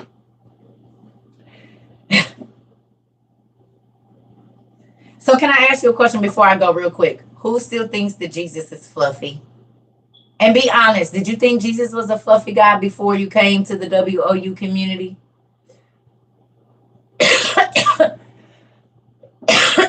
Listen, girl, I know that thing get on y'all nerves. It's like going to your auntie house and she got the dog that always jump on everybody that nobody likes. That's what that smoke detector is. So you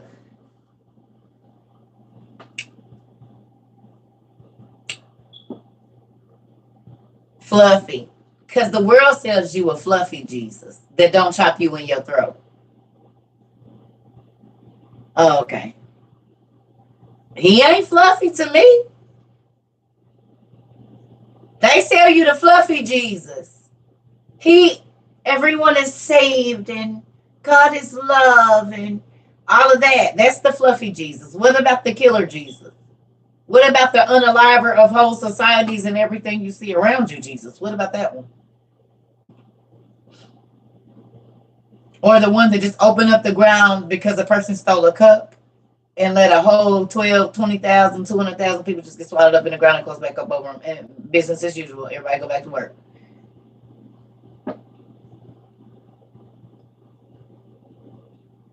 Oh, okay. Oh, okay. Oh, okay. I just wanted to make sure because the church be selling this fluffy Jesus, and I just be trying to figure out where did you get this fluffy Jesus from?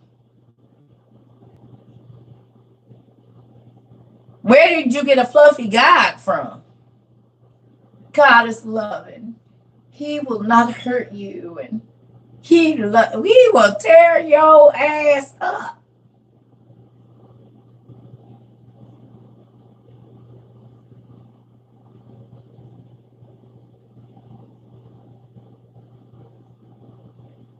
This is not, he don't gentle parent. I mean, he do, but he don't.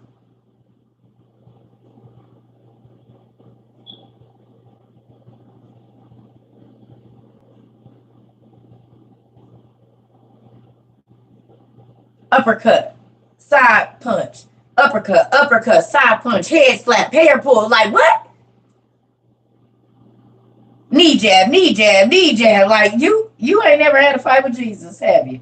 You never had a fight with the Lord?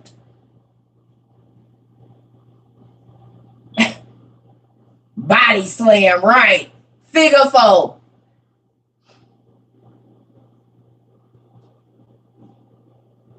It's people that try to fight against him. You should go and read about what happened to him.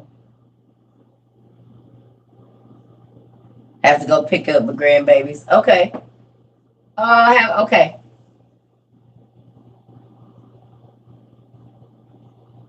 Right. He went to hell and Satan wanted no smoke. Satan and Lucifer just snuck out the back door.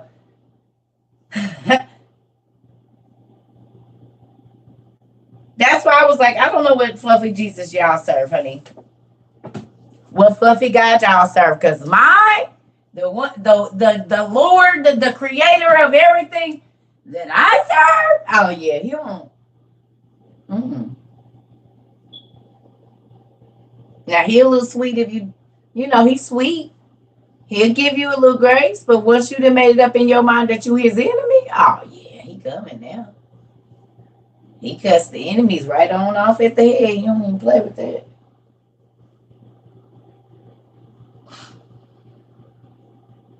Come on. He dropped whole, yeah, exactly. Dropped whole households in for going against Moses. The whole nine. He let his sister get leprosy.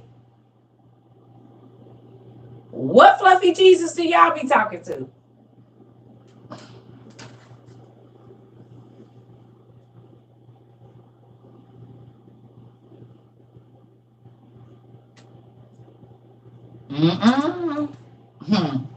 Folks, it's crazy. That's why I'd be like, oh no, I don't want no parts of that. You do whatever you want. Oh, you want to say that? Oh, okay, just let me stand over here. Just in case lightning chooses to come down, I'm going to just.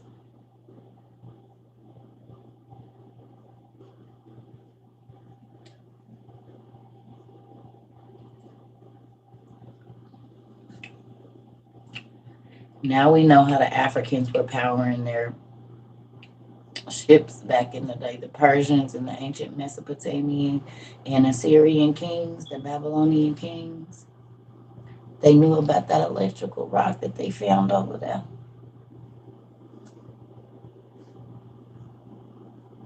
They go your antimony. They rocket ships and stuff that y'all see.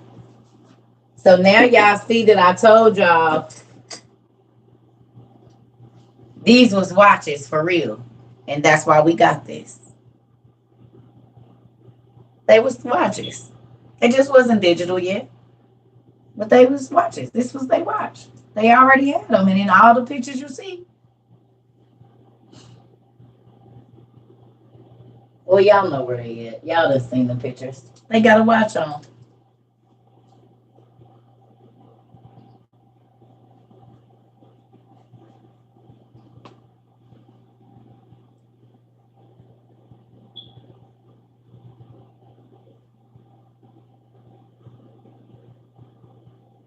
And y'all see they knew where the uh what is it?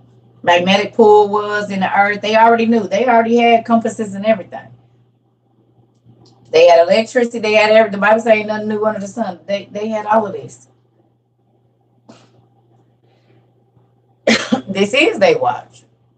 It's a sundial, so it got all the time 1, 2, 3, 4, 5, 6, 7, 8, 9, 10, 11, 12 hours.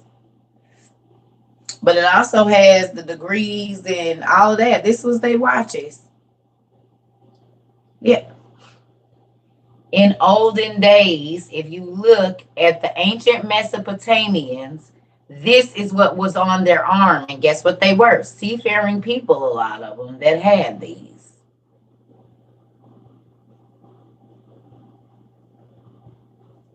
It's a small sundial, but it also has a compass in it, the degrees on it, all of that, so that I know where I'm going and I know how many hours of sunlight I got.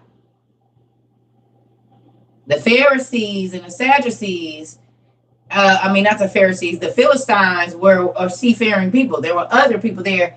There were seafaring people. They had watches. This is what, if you look at all their old pictures, this what they got on their arm.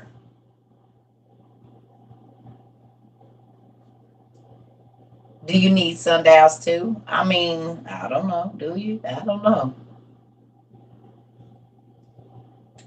I don't know. I have one. I mean, how will you know the time if we don't have clocks? How will you know the time? If there's no electricity, how you gonna tell time? Amazon. If the digital clocks go off right now and there's no analog, you know what I'm saying? Like, how will you tell time? How will you know what time it is?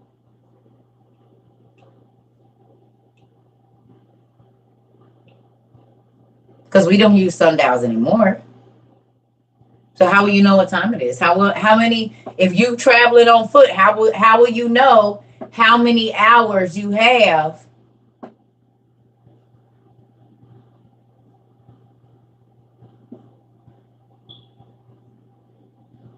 In order to use a compass, you need time. You need time if you're on the ocean. Yeah, because you need to know how many. You need to know when the tide comes in. All of these things. Even if you're walking, you need to know. If you traveling on foot because there's no gas, like all the end of the world movies, and you don't have a compass, and you don't know about how many, you don't know about new high noon, and then how far the sun is going, and that'll tell you how many hours you got before sun. These things are important because we got serious stuff to tell us what time sundown is now. But a farmer's almanac is a good thing to have as well because it can tell you when sundown is going to be too.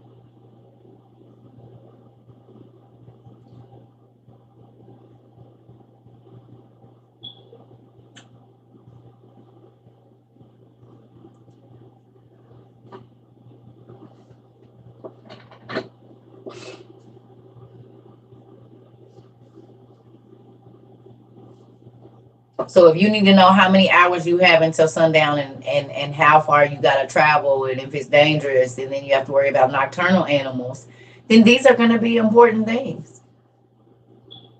If you ain't never had to do it, but we do get some kind of colony or something going,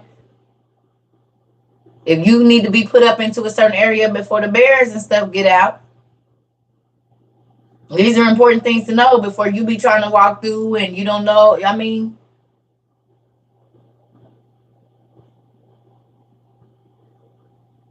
mm-hmm.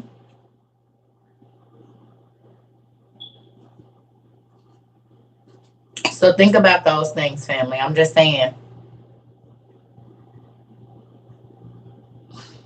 People are making fun and laughing about emergency bags. They're not about to be shortly. Learn your directions as well. Exactly. Oh, Farmer's Almanac tells about hunting season and it's never wrong planting too. Yeah. Yep. Just be busting me over the head. Yep. Yep. I know. I don't know what happened to my Farmer's Almanac. Probably need to get a new one. Because I thought I had one from like a year or two ago, but I need to get another one.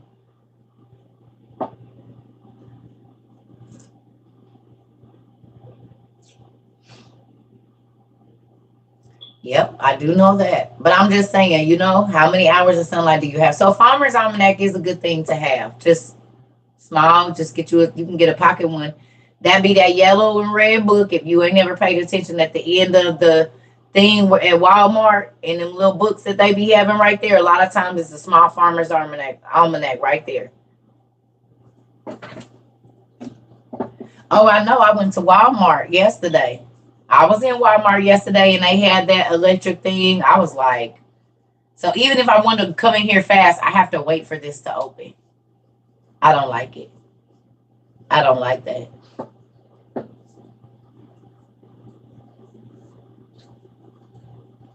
But I don't know if y'all remember, they put them in during COVID. They put them in during COVID. When they had everybody locked in the house and was letting everybody get everything delivery and all of that. Because I remember when I was in Indianapolis, I went to Walmart one time. I said, well, what is this? And I told my ex-husband, I said, they putting them bars up. They about to stop people from being able to run up in that store. When they was putting the arrows on the ground. See, first they put the arrows in the 6-foot blockers. And while everybody was trying to pay attention to that, nobody saw them silver things going up on the side. And I told my ex-husband, I said, hey, they about to start locking up. That was in 2020.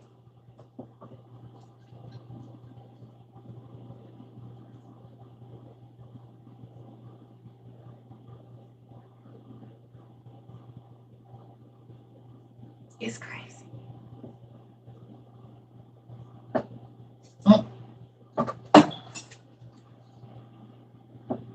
It's really crazy for real.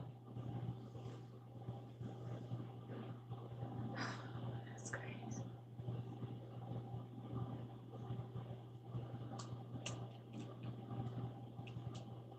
Mm-mm. Let me go eat. I think I'm gonna read. I don't know if we have in class tonight, y'all, or not. I don't even know. We probably will. We might not. I don't know right now. I still got a few more days to the end of the month, so. Mm-hmm. So now all of the, like you said, the freezer doors and stuff have scanners and locks on them. They're putting made you walk all the way around, right? And now stores ain't open 24 hours no more. You went in Dollar General and they have no one in there. You can go in and scan and pay. No way. Not Dollar General.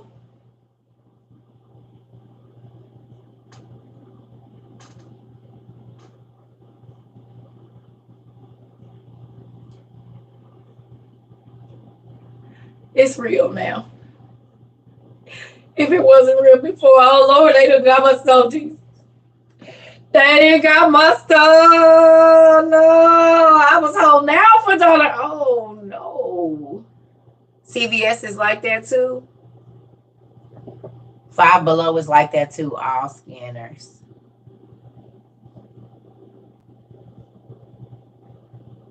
It's worse off than I thought, guys. We have to hurry.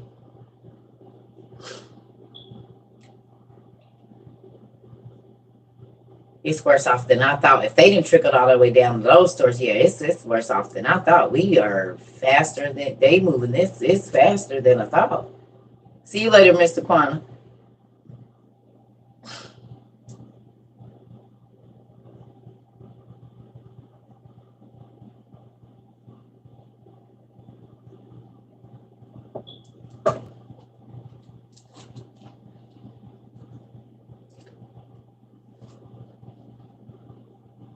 That's crazy.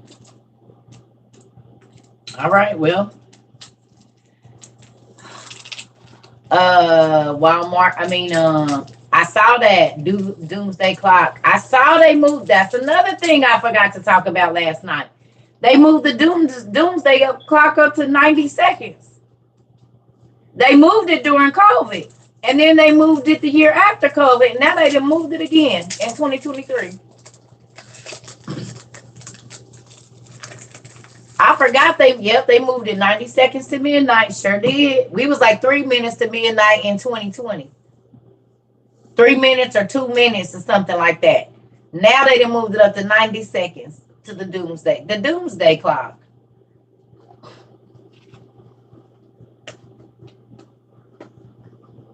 That's why I'm scared for these church folks. I'm like, is the church people even paying attention?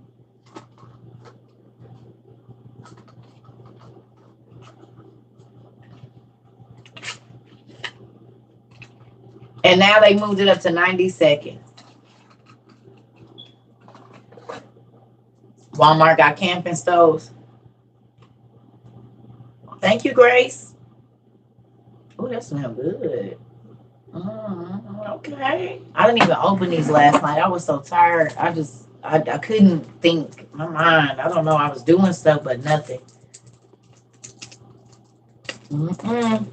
I need y'all to look up Doomsday Clock. Ooh, yep.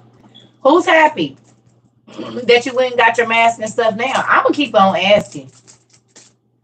Because last year, this time, they was calling us crazy, saying we was conspiracy theorists, and now every single thing. Can I talk to you about what? Maybe we'll do that for our night class. You can go look up Doomsday. Just go look up Doomsday Clock. It's right there on the internet, honey. Your potassium iodide get in today. Good job, y'all. If y'all can, find y'all some fire starters to put in the garage or in your storage. Some type of fire starter wood. And I'm not talking about the expensive ones. They got little bitty pieces of like camping starters. You can buy a big box, I think, for like $10 or something. Let me show y'all. I showed y'all already in our thing, but I'm going to show y'all again for my newbies. Hold on.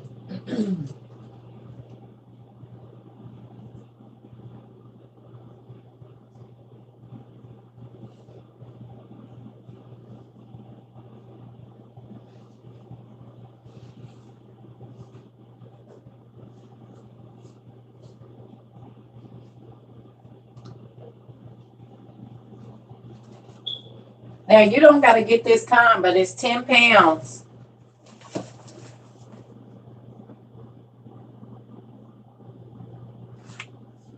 £10. Takes only 3 sticks to start a fire. Well, we got wood burning ovens now.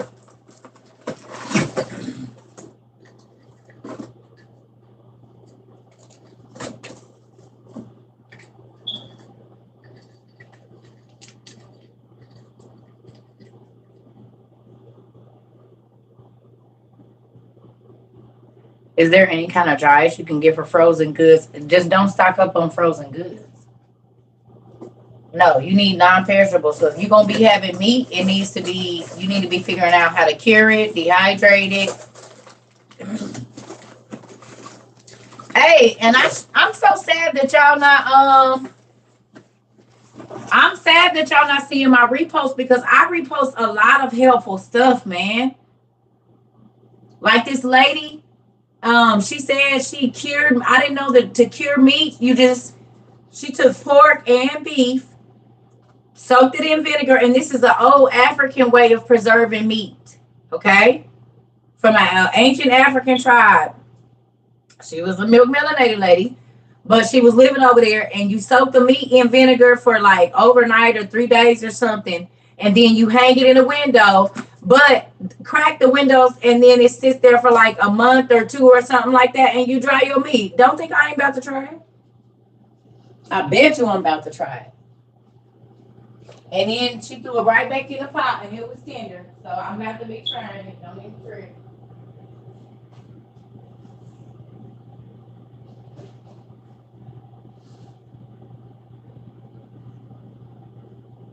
Threw it right on over in the pot, and it swelled all the way back up. I said, oh, yeah, that's all I need to see right there. Vinegar. It's called aging meat. So y'all already know about it.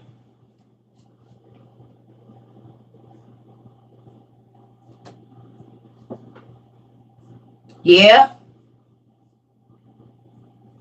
Add 70% alcohol and light it. Yeah. So look up vinegar cure, I'm guessing, for meat or aging or whatever. Because there we go.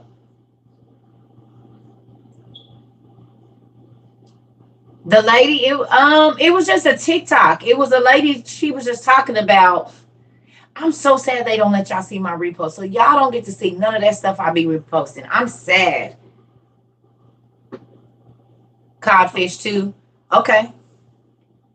A culinary guard manager book shows on how to smoke, cure, wax, cheese, and everything. Okay. A culinary guard manager book shows how to smoke, cure, wax, cheese, and everything. That's another thing I want to do. I want to start waxing cheese. They use salt as well. They use vinegar, and then they coat it in salt, and they hang it in front of the window. That's exactly what they did. It's called salted meat. Yeah, but they had a different name for it because it was from whatever country. But you salt it and you just lay it like in a cool place or whatever in front of the window, and it'll age it. And then, but yeah. So here we go.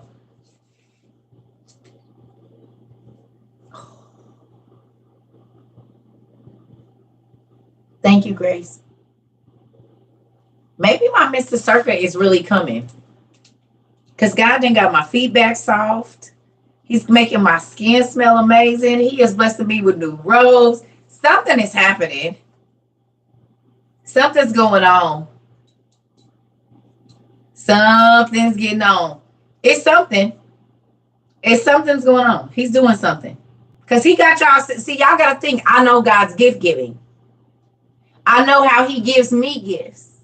Like, you know, your husband or wife, when they get to giving you certain things, you know what it is. So I'm like, because I know this kind of smell, I know when I put this on. And for Grace to never have met me in person, and for her to send me both of these, and they're two different scents, it's just crazy.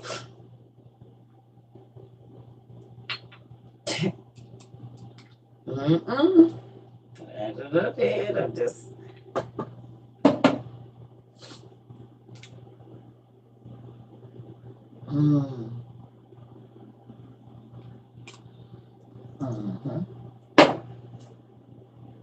It smells like, one of them smells like magnolia and the other one smells like jasmine, and I'm not a big flower person, but some ladies, when they walk past me in the store, they smell so good.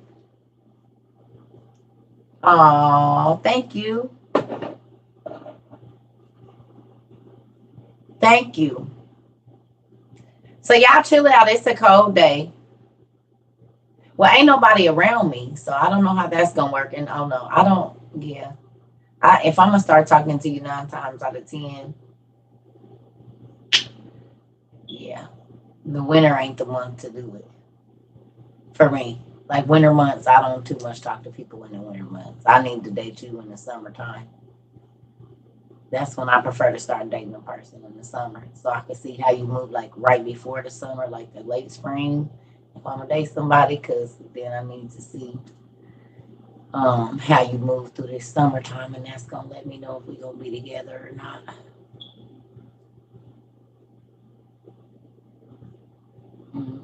Because if you move funny in the summer, you'll not be around in the wintertime. Yeah. I know I'm about to go lay down too. I'm about to eat and chill. I just be feeling tired, family. I don't know. I really just think that my body is kind of coming down from this whole year of just going to the point where my body's just like, hey, you're gonna have to rest. You know what I'm saying? So I've been just trying not to overdo it, and I don't want my lupus to start acting up either, because I don't want a lupus crisis. So that's why I've been just not overworking myself. I still been doing stuff, but if I feel tired, I do lay down. But I'm about to go eat too, because I've been up for a few hours and I ain't ate none. So I love y'all. And my schedule's off now too. So my brain is probably not understanding why we not napping at 12 and getting up at 3, having a class at 6 and in the bed by 9. Now I'll be up till 4 o'clock in the morning. I don't understand that, but yeah. Homesteading Heart. It's called Super Easy Raw Pack for salted meat. Thank you so much. Super Easy Raw Pack for salting meat. Thank you. I love y'all. It is napping weather, and that's exactly what Auntie about to go do. Get my little books. Because I was so tired. I didn't even get to look at none of my books last night, y'all. Like, my brain was tired. So I came in here to get them, and I just knew I would have just been looking at the pages. I wasn't going to be reading nothing because my brain is just overwhelmed. So I'm going to go and just be in the bed with my books. Y'all get in the bed with y'all books. And, when you get home, if it's cold, get your books and paper out. Just look through your stuff. Take your time. Even, like, if you got more books than your OTP, just flip through your books and see what you find.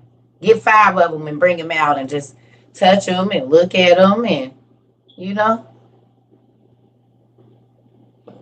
excuse me. Yeah. Okay. I'm in bed now. I'm about to join that whole crew. As soon as I make me these pancakes and sausage and eggs. And so, yeah. Ooh, I'll probably make it into a sandwich. Matter of fact, y'all know what I'm about to make? The Waffle House sandwich. That's exactly what I'm about to go make. We've been doing it, though. It ain't nothing but a McGriddle. But I'm about to go make that. That's what I'm about to go make. The Waffle House sandwich. So I got my waffle maker. I got all my stuff. That's exactly what I'm about to go make. But we've been making them. That way, it's the Waffle House sandwich. But we've been, me and my kids, we used to get waffles. I put them, we've been doing that. Using waffles as the bread. But yeah. We've been on that. Yeah, I'm about to make the Waffle House sandwich. Let's go make it. We've been doing that though. I love y'all. I'm hungry. I'm about to go eat.